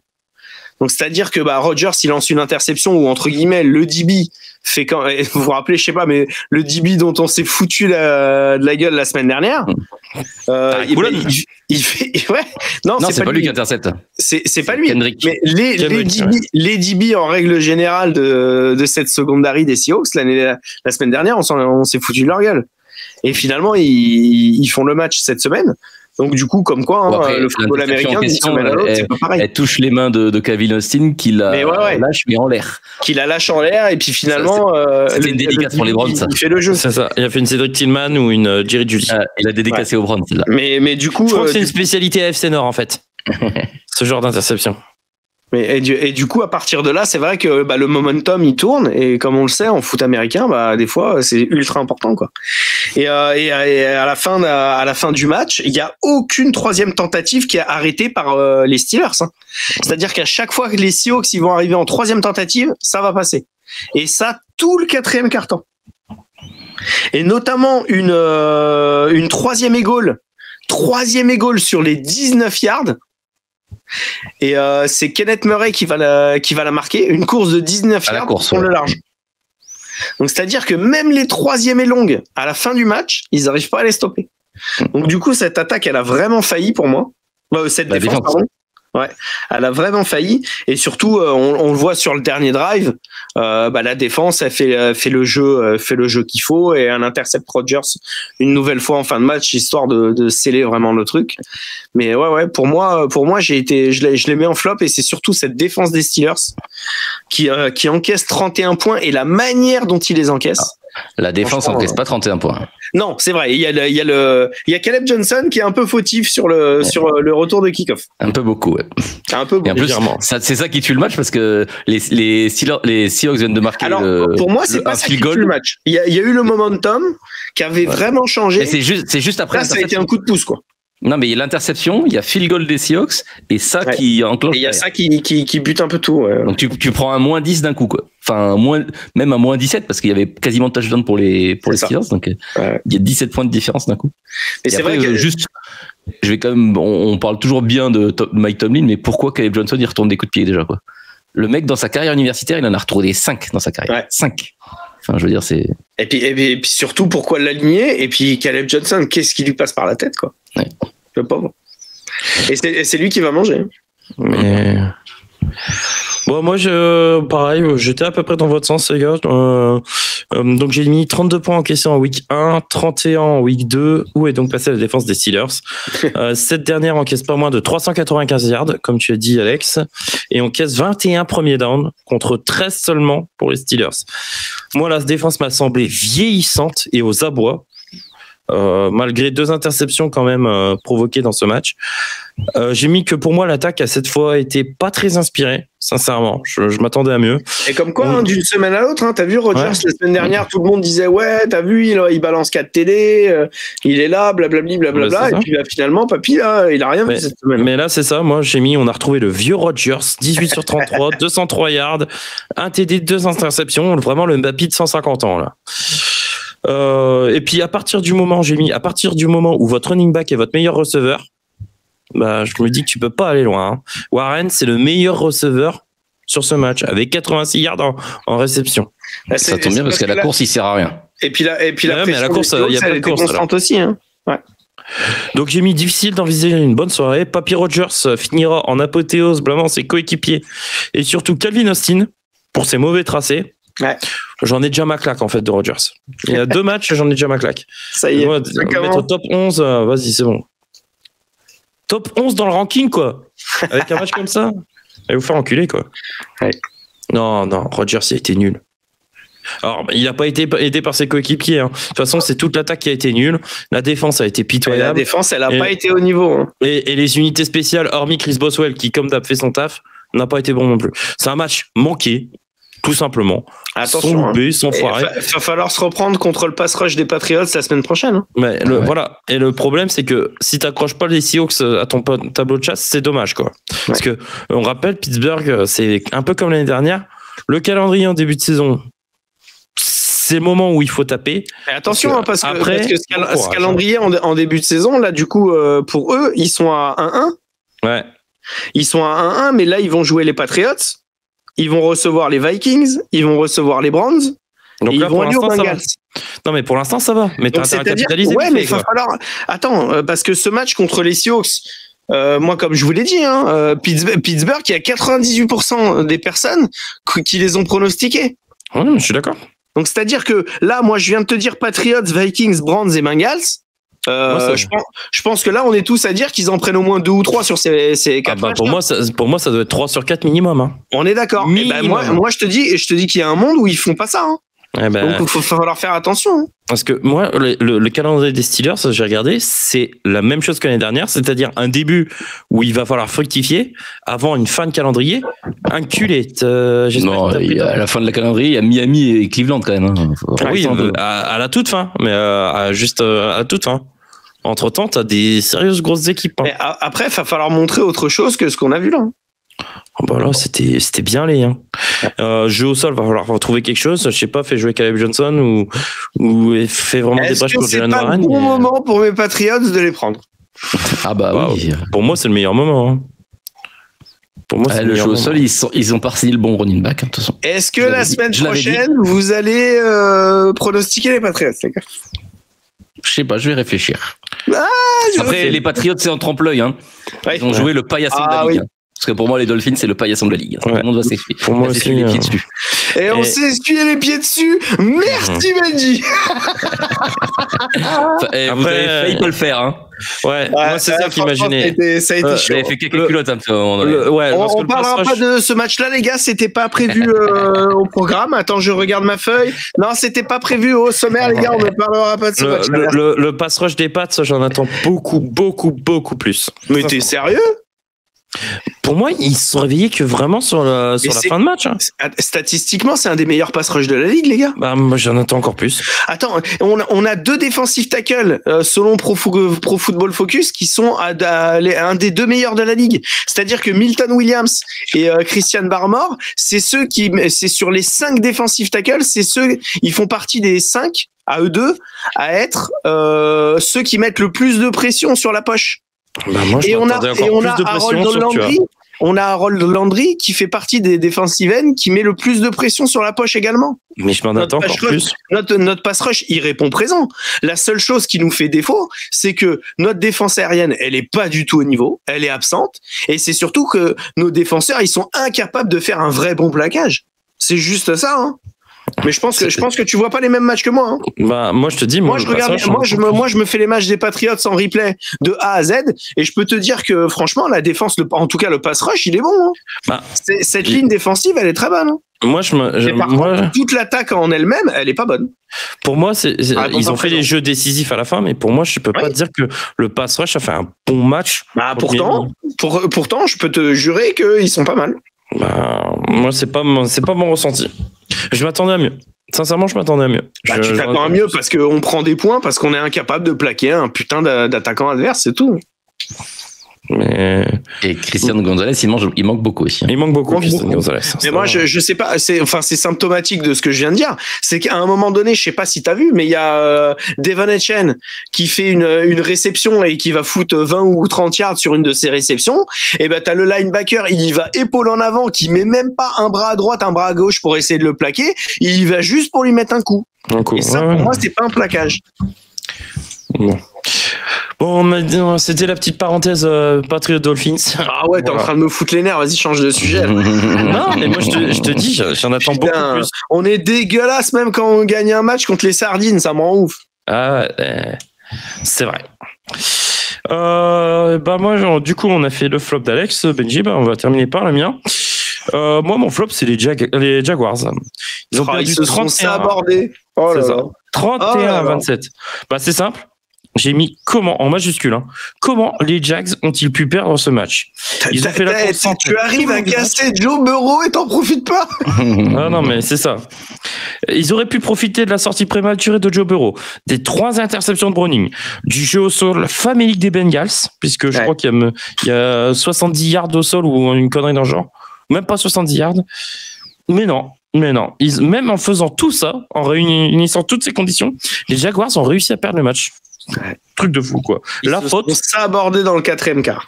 La faute à une drag queen plus que médiocre. 24 sur 42, 271 yards, 3 TD, 2 interceptions. J'ai plus le mot, en fait. Il m'énerve aussi, lui. Des choix de coaching douteux, on va pas se mentir. Pourquoi jouer une 4e tentative sur 4e et 6 pour Brian Thomas qui a le bras en écharpe et qui manque de confiance? Ça, pour moi, c'est le tournant du match. Pourquoi tu joues la 4e tentative alors que de toute façon ça change rien? Si tu mets les 3 points, faut quand même qu'ils aillent chercher un touchdown. Mais oui, c'est ça. Prends les 3 points, t'en bats les 3 points. Moi j'ai pas compris cette 4e et 6. Non, justement. Si, justement. Ça sert à rien de mettre un field goal, donc autant si. un touchdown. Prends les points quoi qu'il arrive. Mais non, le field goal il changerait au match. Oui, mais tu les fais pas démarrer d'une meilleure position. Ça dépend du retour, quoi. Alors que là, tu sais où tu les as fait démarrer. Bon, moi, après, je sais pas. Moi, c'était un de mes autres flops. Parce que les faire on va parler de l'arbitrage, t'inquiète, Betty. Non, mais entre guillemets, mais je réponds juste à Benji. Les faire stopper une 4e tentative, eux, dans leur tête, ça change le momentum. Et ils se disent, on est capable de le faire. Alors que si tu mets les 3 points, entre guillemets, t'installes une dynamique différente. Moi, c'est pour ça. Non, parce que les 3 points, ils changent rien au match. C'est l'école Belichick, tu vas dire. Mais prends les points quand c'est possible. Mais non, parce qu'en fait, là, les 3 points, ils changent rien au match, en fait. Ça change rien au match, mais dans la dynamique des équipes, ça change tout. Non, parce qu'ils doivent aller marquer un touchdown, quoi qu'il arrive. Ouais, mais avec beaucoup moins de confiance. Bref, moi, j'ai mis que les Jaguars se le sont perdus comme des grands, de toute façon. Et le pire, c'est que tout ça aurait pu suffire si l'arbitrage avait été plus inspiré. Parce que l'arbitrage a été vraiment dégueulasse. Là, tu m'as titillé Benji, là. Non, mais je trouve qu'il y a un arbitrage pro aux Bengals depuis le début de saison. Même contre les Browns, ça m'a un peu saoulé, je vais pas te mentir. Même si... Non, contre les Browns, c'était déjà pas bon. Alors là, contre les Jaguars, sérieux. Ils se sont tirés des balles dans le pied tout seuls. Les receveurs ont droppé je sais combien de ballons. On a dit Trevor Lawrence, c'est nul à chier. Et puis t'arrives pas à capitaliser sur 3 interceptions. Si t'arrives pas à profiter de toutes ces aubaines, tu mérites pas de gagner un match. Mais l'arbitrage, enculé. L'arbitrage, là, les zèbres, ils m'ont fait péter un câble. C'était pas des zèbres, c'était des tigres. Ah ouais, non. Mais là, du coup, oui. mais voir Cincinnati à 2-0 avec ce qu'ils produisent là sur ces 2 matchs, enculé, putain, faut pas avoir mal au cul, hein. La vache, c'est laid, hein. C'est hyper moche, hein. Moi, je suis désolé, le seul rayon de soleil que j'ai vu du côté de Cincinnati, c'est la performance de Ja'Marr Chase. Lui, il a été XXL, hein. Qui lui, il fait 14 réceptions, 165 yards et un TD. 14 réceptions, les gars. 14 réceptions. Et il est clutch. Et il est sacrément clutch. Il a été partout. Mais c'est le seul rayon de soleil. Il est où Chase Brown? Il est où le jeu au sol? Je comprends pas. La ligne offensive, elle est dégueulasse encore. Moi, je suis désolé. Là, la blessure de Joe Burrow, pareil, on en parle, mais et la ligne, elle regarde ça, elle fait rien. Allô? Ils se sont fait battus. Voilà. Oui, allô? Ah oui, Andrew, comment ça va? Ça se passe bien la retraite? Ouais? Tu crois que t'as vu des fantômes? Tu crois que t'as vu ta ligne offensive de l'époque? Ah ouais, non, mais c'était les Bengals, là, c'était pas les Colts, hein. Ah ouais. Bon, allez, je te fais des bisous, salut. Ah non, mais c'est cataclysmique. Moi, le Non, niveau par des contre, Bengals me fait peur. Il y a personne qui en parle, mais parce qu'on dit ouais, Joe Burrow, sa ligne, machin. Mais t'entends parler pour Caleb Williams, mais Joe Burrow, toute sa carrière, il fait que garder le ballon longtemps aussi. Il a jamais changé son jeu, il s'est jamais adapté. Il a toujours gardé beaucoup le ballon trop longtemps. C'est vrai. Au bout d'un moment, il prend beaucoup de sacs. C'est Et comme vrai, il est fragile, il se blesse. Après, la différence de Joe Burrow, c'est que Joe Burrow, alors certes, Caleb Williams n'a pas autant de temps et de vécu dans la ligue, mais Joe Burrow a quand même réussi à emmener son équipe plusieurs fois en Après, en playoff, termes quoi. de Donc, présence sur le terrain, je pense que Caleb Williams et Joe Burrow, c'est à peu près le même timing, non? Ah bah aujourd'hui, Moi, je on veux a pas vous la merde, mais... à peu près le même nombre de matchs. Hein. Non, mais Joe Burrow, il est tout le temps blessé dans toute sa carrière, même à l'université, c'était déjà ça. Parce qu'à l'université, avec Ohio State, il a eu une énorme blessure. Avec LSU, il a eu une énorme blessure. Et depuis qu'il est arrivé en NFL, il a connu déjà 2 ou 3 blessures. Hein. Ah, c'est sa 3e grosse. Ouais. 3e en 6 ans. Moi, je me suis mis... je vous enverrai, les gars, en screen, toutes les blessures qu'il a depuis son début de carrière en NFL. C'est hallucinant. Il n'y a qu'une année pleine, en fait. C'est quoi, moi... Honnêtement, en tant que fan de LSU, moi, ces blessures, je les connais toutes. Hein, parce qu'à LSU, il en a eu aussi. Hein. Et à LSU, il en a eu 2 la même année. Hein. Il s'était fait mal aux côtes et il avait une déchirure du ménisque avant de revenir et de nous faire gagner un titre national. Hein. Donc, en vrai, et comme je te dis, hein, il avait été blessé déjà à Ohio State avant d'être avec nous. Et depuis qu'il est arrivé en NFL, il a eu que des grosses blessures aussi. 3 en 6 ans. C'est un Lego, en fait, le bonhomme. Non, mais comme dirait l'autre, c'est un babtou fragile, c'est tout. Ouais, c'est ça. C'est un Lego. Ça va peut-être pas faire plaisir au boss, et c'est pour ça qu'on a commencé l'émission avec ça. Mais le mec, il est fragile et il fera une carrière, il fera peut-être pas une énorme carrière en NFL, hein, pauvre de lui. Hein. Je sais plus, je crois que c'est un coach qui dit ça. Un bon QB, c'est un QB qui est sur le terrain. C'est chaud. C'est chaud, hein, mais est-ce qu'on peut donner tort à cette... mais il n'y a pas l'un d'entre nous qui avait dit que de toute façon, il ne retournerait plus au Super Bowl, ce gars-là? On est plusieurs. Hein. Pour moi, je suis persuadé qu'il ne le gagnera jamais. Non, moi j'avais dit qu'il n'y retournerait pas. Ah oui, non, moi ça je sais pas. Je dis que s'il quitte les Bengals, c'est un monde où. Bah s'il devient backup de Mahomes, peut-être que... on va dire qu'on est des haters de Joe Burrow. Non. Moi, en vrai, j'aime beaucoup le joueur. Je me moque. Moi aussi, j'adore. Je trouve que c'est un super quarterback, mais il est trop injury prone. Alors, il n'est pas aidé par sa ligne et il y a toujours des... C'est un super quarterback, c'est un super quarterback. Je l'ai jamais vu performant sans 2 All-Star receveurs. C'est vrai. C'est vrai. Parce que tu donnes Ja'Marr Chase et Justin Jefferson à Daniel Jones, je pense qu'on a un MVP en titre. Non, parce que lui aussi, il va se blesser. Bah, ça dépend avec quelle ligne. Ah non, Daniel Jones, c'est 6 ans aux Giants, c'est 5 ans blessé, donc. Ouais. Donc voilà. Ouais, mais c'est l'air de New York, on te l'a dit tout à l'heure. C'est pas pareil. C'est la pelouse du MetLife, c'est ça?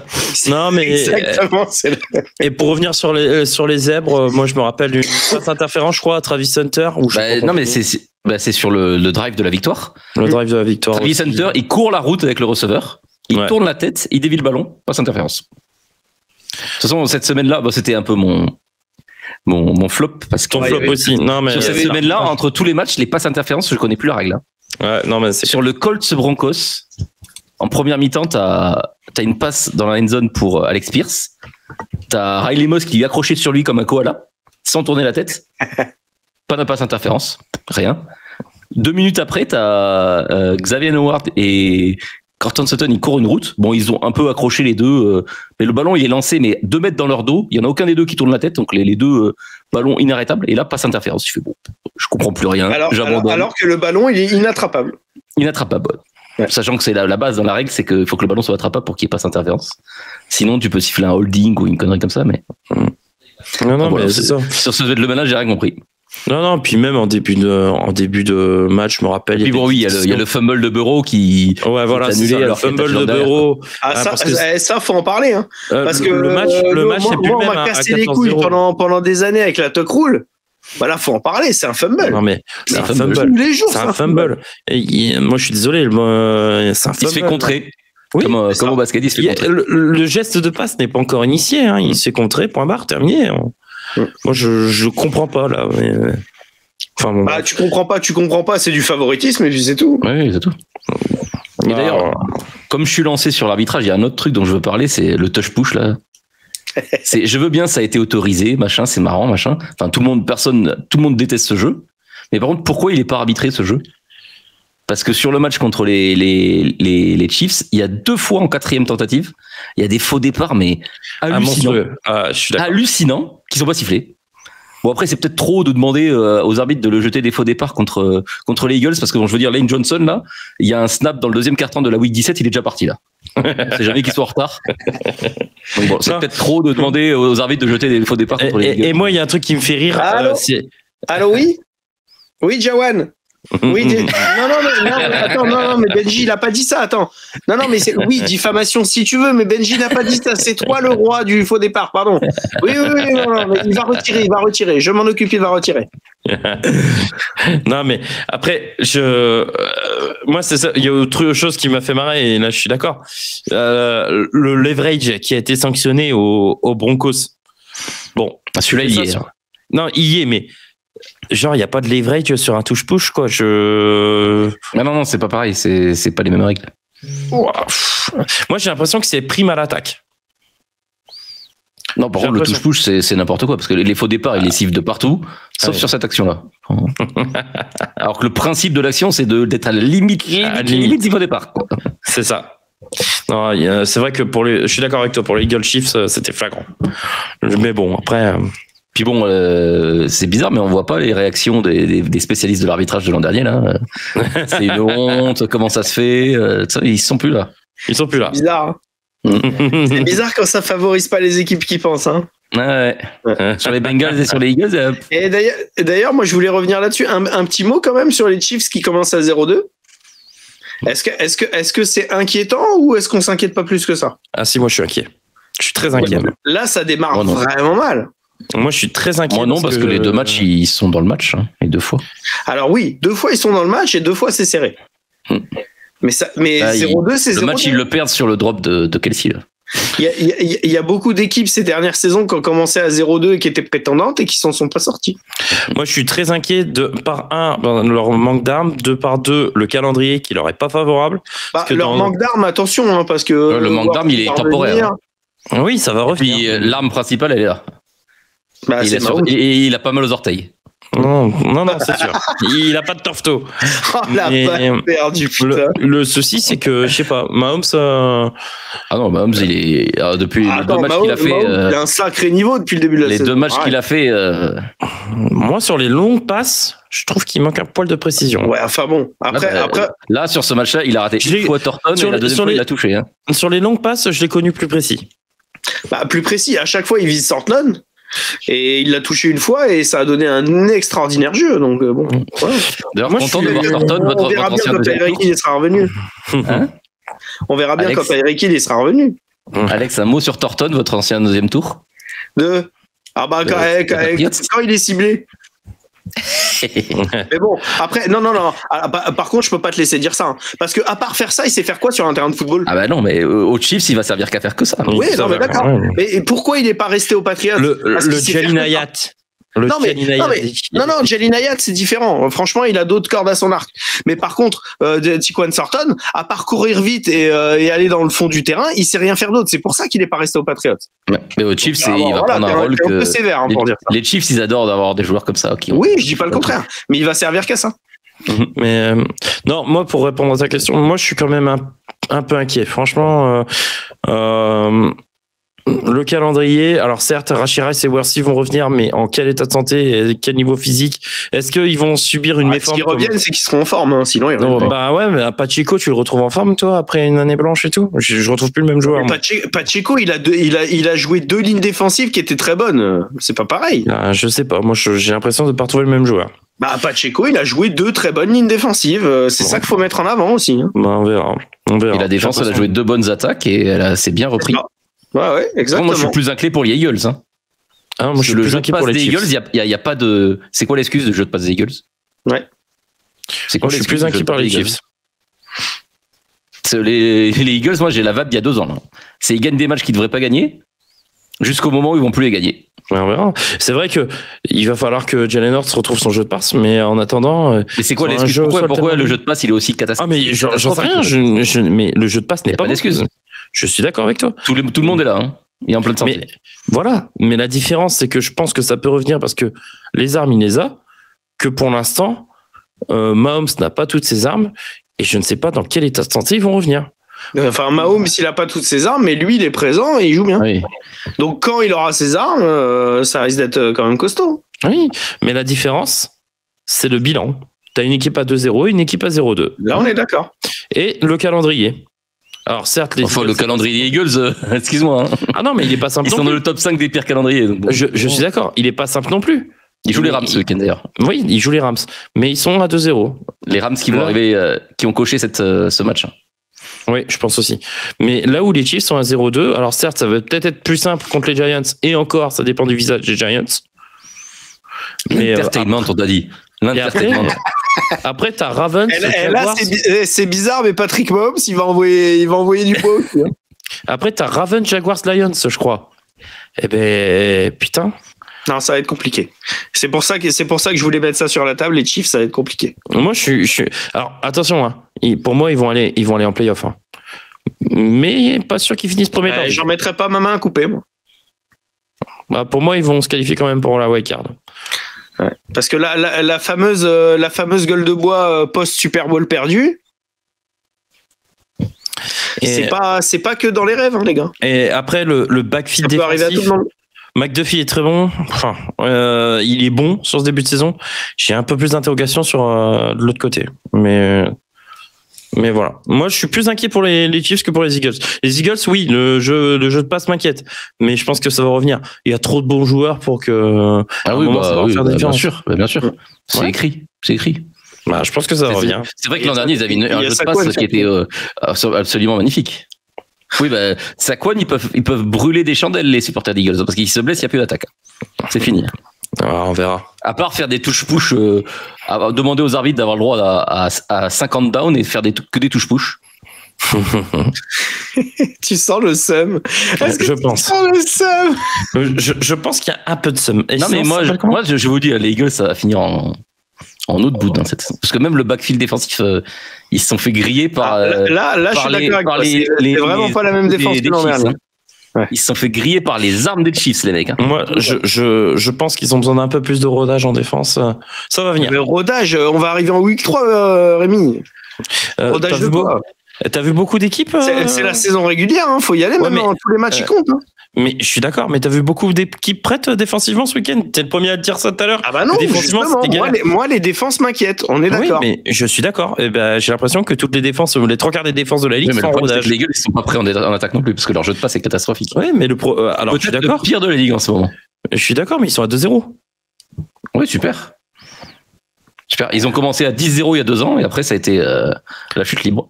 Oui, et puis l'année dernière, c'était pas ouf en saison régulière et ils ont fait des playoffs super. La chance qu'ils ont, c'est qu'ils sont à NFC Est.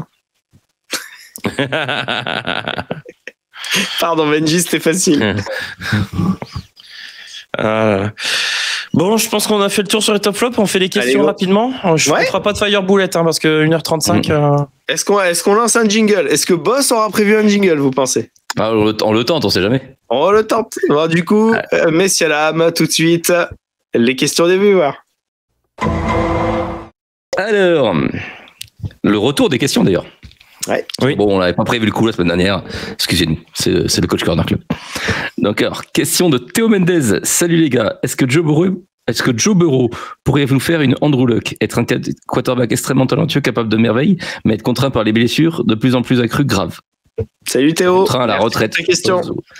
Et PS, désolé boss, mais on est plus sur du Dan Marino que du Joe Montana. Et encore, Dan Marino, il s'est jamais blessé de sa carrière. Il a fait 20 ans dans la ligue. C'est ça. Bah après, le truc avec ça, c'est je sais pas si vous avez vu la stat passer, mais il paraît que au même stade de la carrière, il y en a un qui a pris énormément plus de sacs que l'autre. Hein. Ouais, j'ai vu la stat, j'ai vu le comparon entre Andrew Luck. C'est effrayant. Hein. C'est effrayant comment Joe Burrow il a pris plus cher. Hein. C'est effrayant et tu comprends pourquoi il est pété quoi. Bon, tu as l'impression. Il a jamais adapté son jeu à lancer le ballon plus vite. T'as l'impression qu'il est plus amoureux T'as l'impression qu'il est quand même plus amoureux du football. Même Tago, il s'est adapté avec les commotions qu'il a pris. Bah oui, même Tabo s'est adapté. Alors pourquoi lui, il s'est jamais adapté? Parce que lui, il veut faire des greedy avec Ja'Marr Chase, c'est tout. Non, mais ouais, c'est ça. Il y a un monde où c'est la même fin qu'Andrew Luck. Hein. Sincèrement. Parce que là, 3 mois de blessure, s'il revient et que les Bengals sont plus dans la course des playoffs, ils vont pas le faire rejouer. Hein. Ah non, c'est fin de saison. En vrai, dans cette histoire, on rigole, on en fait entre guillemets un running gag entre nous et tout. Mais c'est pas comme si on l'avait pas annoncé, putain. Oui. C'est ça. On vous l'avait dit, attention les gars. C'est les années impaires. Hein. Non, mais année de blessure. Nous, dans le Coach Corner Club, on en rigolait. On disait oui, mais de toute façon, Burrow, il se blesse tous les 2 ans. En fait, on voyait ça un petit peu comme un truc un peu lunaire, un peu on en rigole, ça va jamais se produire, ça va pas arriver. Mais au final, maintenant que ça se passe vraiment, c'en est ridicule, quoi. Moi, j'avais tablé sur la week 4 ou 5 sur la blessure. C'est chaud quand même. À force de constater qu'il voulait vraiment me devancer, quoi. 2. Simplement 2. Alors, question de Don Goussi. Avec tout ce qu'on a pu dire à raison sur Daniel Jones, vu son revival chez les Colts, à quel point Anthony Richardson est un bust? Ça, les gars, putain, c'est chaud. Hein. Après, Anthony Richardson, Trey Lance, Anthony Richardson, tous ces joueurs-là, c'est des feux de paille, entre guillemets, c'est des paris. Tu vois ce que je veux dire? Il y a des franchises qui prennent des paris, faut qu'ils les assument. Ça, c'est différent. Mais faire des paris sur des joueurs-là, t'as une hype, t'as quelque chose qui se passe, que ce soit sur leur dernière année universitaire ou entre guillemets au combine ou autre. Regarde Joe Milton, c'est la même chose. Donc, tu vois, t'as des joueurs comme ça qui ont une hype, qui ont quelque chose. T'as des franchises qui prennent le pari. Entre guillemets, faut savoir aussi passer l'éponge. Est-ce que les Colts ils vont pouvoir réussir à le faire comme les Niners l'ont fait là avec Trey Lance? C'est autre chose. Mais oui, on s'accorde tous à dire que là, Anthony Richardson, Après, il y a le pari. Est-ce que tu prépares le plan que tu as? Parce que, par exemple, Josh Allen, c'était un énorme pari. Et juste que Buffalo avait un plan qu'ils ont appliqué. Ils ont pris leur temps. Et ils ont pris leur temps. Josh Allen, il avait quand même une carrière universitaire dans le Wyoming qui est quand même un petit peu mieux que ce qu'il a fait. À Wyoming, quoi. Oui, mais il a quand même beaucoup plus de matchs références que ce qu'avait montré Anthony Richardson avec Florida. Anthony Richardson avec Florida, de mémoire, c'est 17 matchs. Hein. 10 matchs. 10 matchs titulaires. Ah, mais bon, c'est pas énorme. Ah bah oui, non, c'est pas énorme. La plupart des bons quarterbacks qui peuvent prétendre à une sélection à la draft, ils ont au moins le double de bons matchs. Et je dis pas de matchs titulaires, mais de bons matchs en NCAA. Les gars, on enchaîne. Et t'en as même certains qui font 3-4 ans en NCAA, qui se présentent à la draft, et on n'y croit pas quand même, parce qu'ils n'ont pas montré assez de choses. Donc un mec qui a fait qu'une seule année et qui a pas montré, je suis désolé, mais des fois c'est chaud. Moi, juste mon avis, et après on enchaîne, transformez-le en running back. C'est tout. Et encore, parce qu'il a été fragile. Hein. Bah, on s'en fout, mais transformez-le en running back. Non, franchement, c'est qui le dernier joueur comme ça auquel on ne croyait pas une position et qui a changé? Il y en a pas énormément, hein. Il y en a pas du tout même. Hein. Mais il a aucune lecture de jeu, donc faites-le courir comme un bœuf, ça suffira. Putain, il est dur. Bon allez, j'enchaîne. Question de KingLab EL6. Est-ce que vous pensez qu'on voit le downfall des Chiefs à l'heure actuelle après le match face à Philadelphie? Moi non.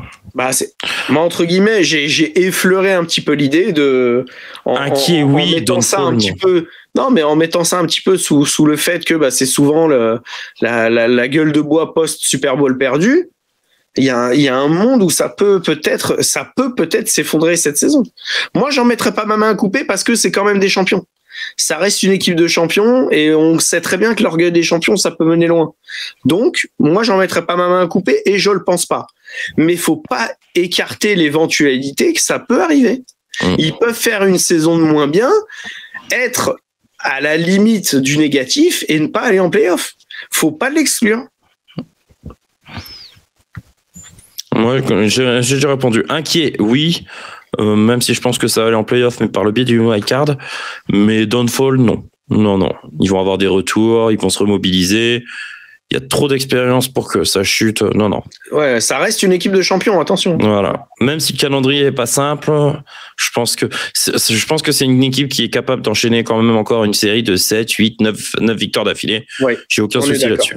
Ouais. On est d'accord. Alors là, il y a une série de questions de Don Gussy. Les Eagles sont bien moins spectaculaires en attaque cette année, malgré le peu de renouvellement d'effectifs de ce côté du ballon. Le corps offensif, est-il plus timide que Moore ou simplement plus mauvais? De nouveaux coordinateurs offensifs. Et puis, est-ce que Jalen Hurts est en confiance au niveau de ses lancers? J'en sais rien. Puis bon, spectaculaire, l'an dernier, c'était que Saquon Barkley qui était spectaculaire. Le jeu de passe, c'était vraiment pas terrible. Oh, ils ont quand même 2 receveurs à plus de milliards. Ouais, et puis Jalen Hurts fait un Super Bowl. Ouais, c'est que le Super Bowl. Ouais, mais bon. Le reste des playoffs, c'est vraiment pas fou. Mais les Eagles, l'année dernière, les garçons, ils ont pas survolé la saison non plus. Bah non. Ah non, mais loin de là. Loin de là. C'était une très bonne équipe. C'était une bonne équipe. C'était une très bonne équipe, pas impressionnante en termes de jeu sur la saison régulière, qui a fait une très belle campagne de playoff et qui a régalé lors du Super Bowl. Donc c'est tout. Entre guillemets, moi ce que je retiens, c'est qu'il faut qu'il soit un petit peu plus consistant des 2 côtés du ballon et puis c'est ça. Ça va rouler. Mais entre guillemets, faut pas qu'ils se voient plus beaux qu'ils ne le sont. Exactement.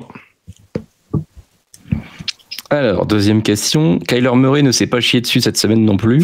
Pourtant, son match n'était pas glorieux. Est-ce à cause du fait qu'il ne voit rien derrière ses linemen ou est-ce qu'il ne progresse toujours pas malgré son effectif renforcé autour de lui? Un peu des deux, mon général.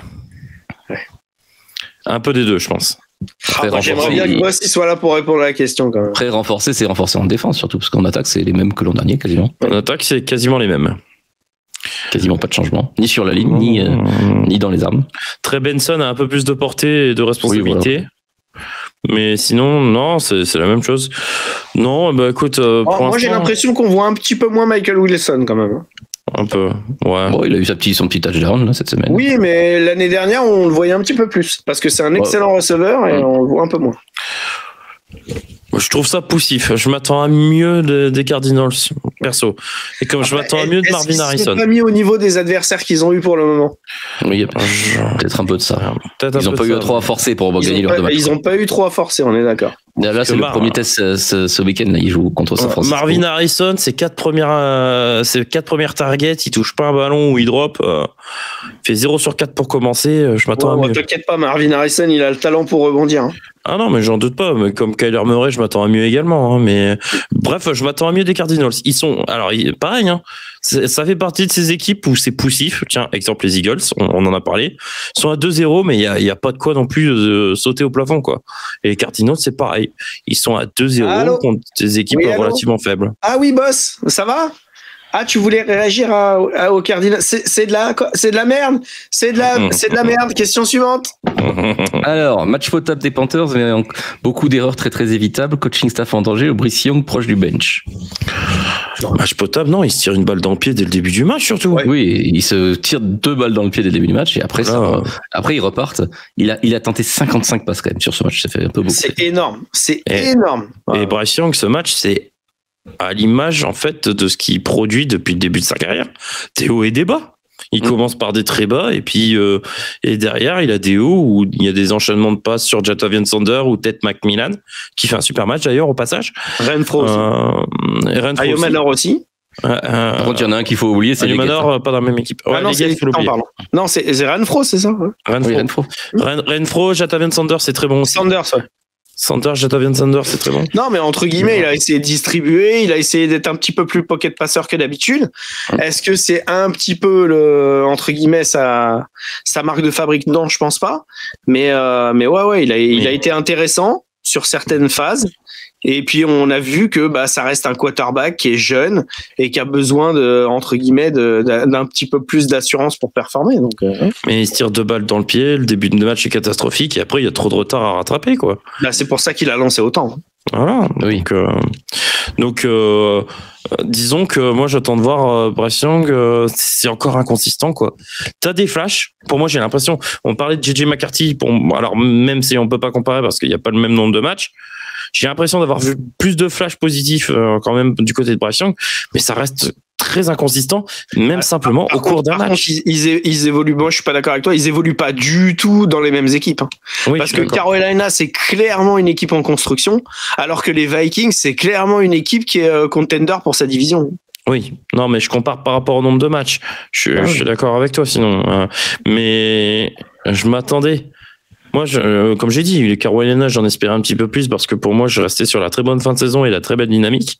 C'est comme les Bears. Du coup, Rémi, c'est hype, elles sont en train de faire pchit. Non, mais dis donc, c'est une surprise. Ça, Rémi. Après, bon, Carolina, je me dis, c'est pas encore forcément fini, quoi. Là où les Bears, j'ai très peu d'espoir. Je me dis que Carolina, dans une division qui va être très homogène, où les Bucks, on n'en a pas parlé, mais il y a beaucoup de casse. Atlanta, ça reste. Même si c'est du progrès en défense. Attends, non, les Buccaneers, il y a beaucoup de casse, mais ils sont sereins quand même. Ouais, faut accélérer, les gars. Voilà. Et Atlanta, on n'en a pas parlé, mais en attaque, il y a quelques questions encore. Bon, voilà. Non. Inconsistant et c'est inconsistant et pas bon. Allez, next. Moyen, pas bon. Non, pas bon, next. Jusqu'où iront les Colts? Une prétention de coach de l'année pour Steichen. Bon, il y a 2 matchs, on va se calmer quand même. Ouais, oh là là. Déjà, s'ils arrivent à obtenir une wildcard, c'est saison réussie pour moi. Et on en est loin encore. Hein. Ouais. Ensuite, Brownings fait de meilleures stats que Burrow et distribue mieux la balle que Burrow. Est-il meilleur selon vous? Alors, c'était déjà, pour rappel, c'était déjà le cas il y a 2 ans. Ouais, c'était déjà un débat il y a 2 ans. On en parlait. Et on embrasse coach. Voilà. Et on embrasse boss. Non, mais après, l'avantage qu'a Browning sur Burrow, c'est que il lâche plus rapidement le ballon. On en revient à ça, mais bon. Et ça, c'est un véritable avantage. Et donc, c'est un QB qui sera moins frappé du coup que n'a été Burrow. Maintenant, après, attention, parce que le plan de jeu avec Joe Burrow et le plan de jeu avec Browning, c'est le même. Voilà. Maintenant, c'est du tout ou rien. S'il lâche plus vite le ballon, on me dit dans l'oreillette que chez les Bengals, du coup, le quarterback est interchangeable. Du coup, on continue sur ce sujet. J'envoie des scuds. J'en profite, boss, il est pas là, j'envoie des scuds. Les couilles. On continue sur ce sujet. Don Goosey, beaucoup de quarterbacks offrent de beaux cadeaux à leur lineman offensif. Pensez-vous que Joe Burrow a été radin? Ils n'ont pas eu leur batte mobile. Hein. Non, forcément, parce que lui, il est réputé pour faire des beaux cadeaux à ses linemen. J'avais dit, il a offert des Rolex et des katanas. Et ensuite, dernière question de Don Goosey.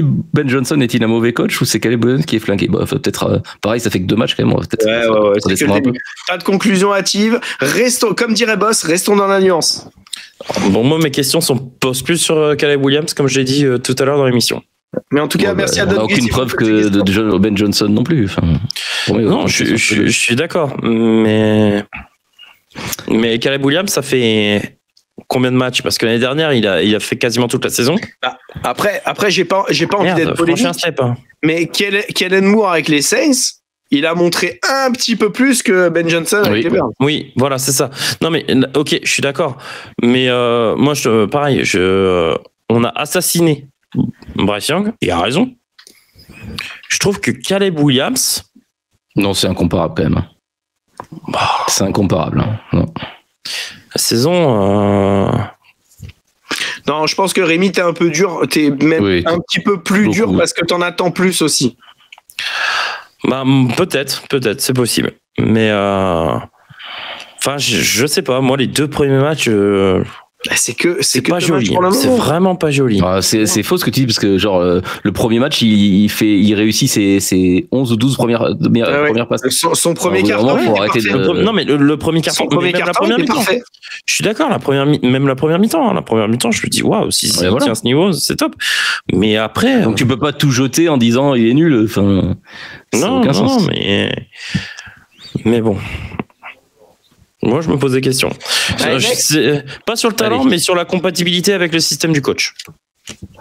Ensuite, alors, Devorx, Daniel Jones, juste une double bonne prestation historique ou un renouveau? À suivre, hein, on verra. À suivre. Ouais, à suivre. Moi, ouais, pareil. Moi, j'attends de voir. Je crois pas trop au renouveau. Mais ça fait du bien quand même de voir un quarterback en dehors de New York qui s'adapte et qui fait autre chose. Déjà, comme on disait tout à l'heure, il a gagné la confiance de son coaching staff. Il a mis Richardson sur le banc. Il s'est approprié cette attaque pendant les 2 premières weeks. C'est encourageant. Non, mais s'il peut refaire une bonne saison comme il a fait, c'était quand il y a 2 ans, l'année de son contrat. Ouais, mais il a amené les Giants en playoff il y a 2 ans. Non, il l'a pas amené en playoff. Hein, il s'est fait amener en playoff comme un gros sac. Les Giants, pardon, alors. Comme un gros sac. Je sais pas, une saison à 3 milliards et 14 touchdowns de lancer.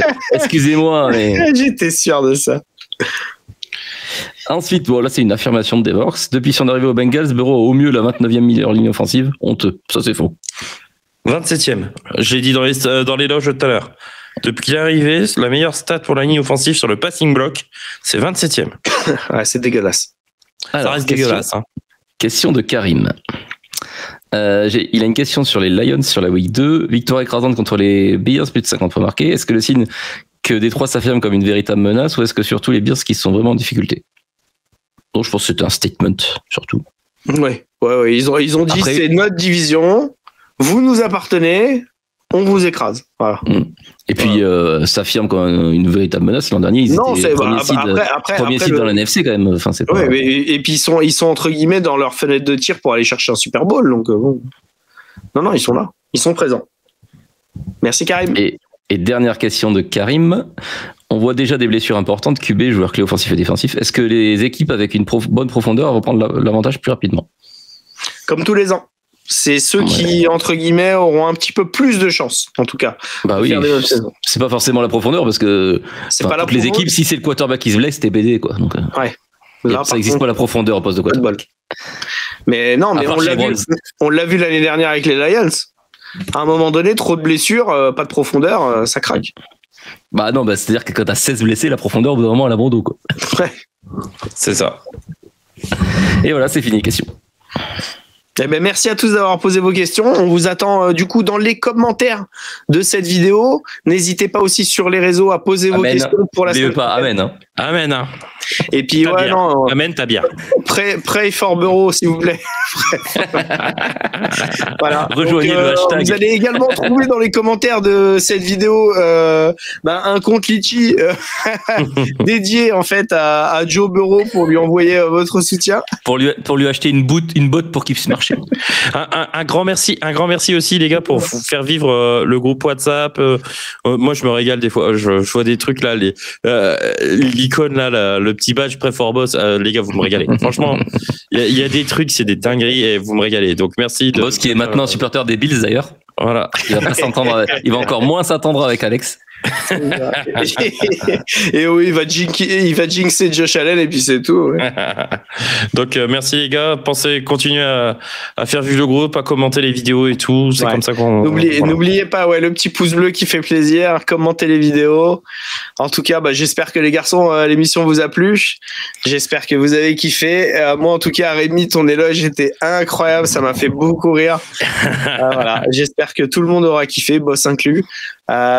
Du coup, nous, on se retrouve la semaine prochaine. C'était le Coach Corner Club, les gars. Fun, sport and trash talk. C'était le Coach Corner Club. Salut les gars. Tchuss équipe. Ciao, ciao.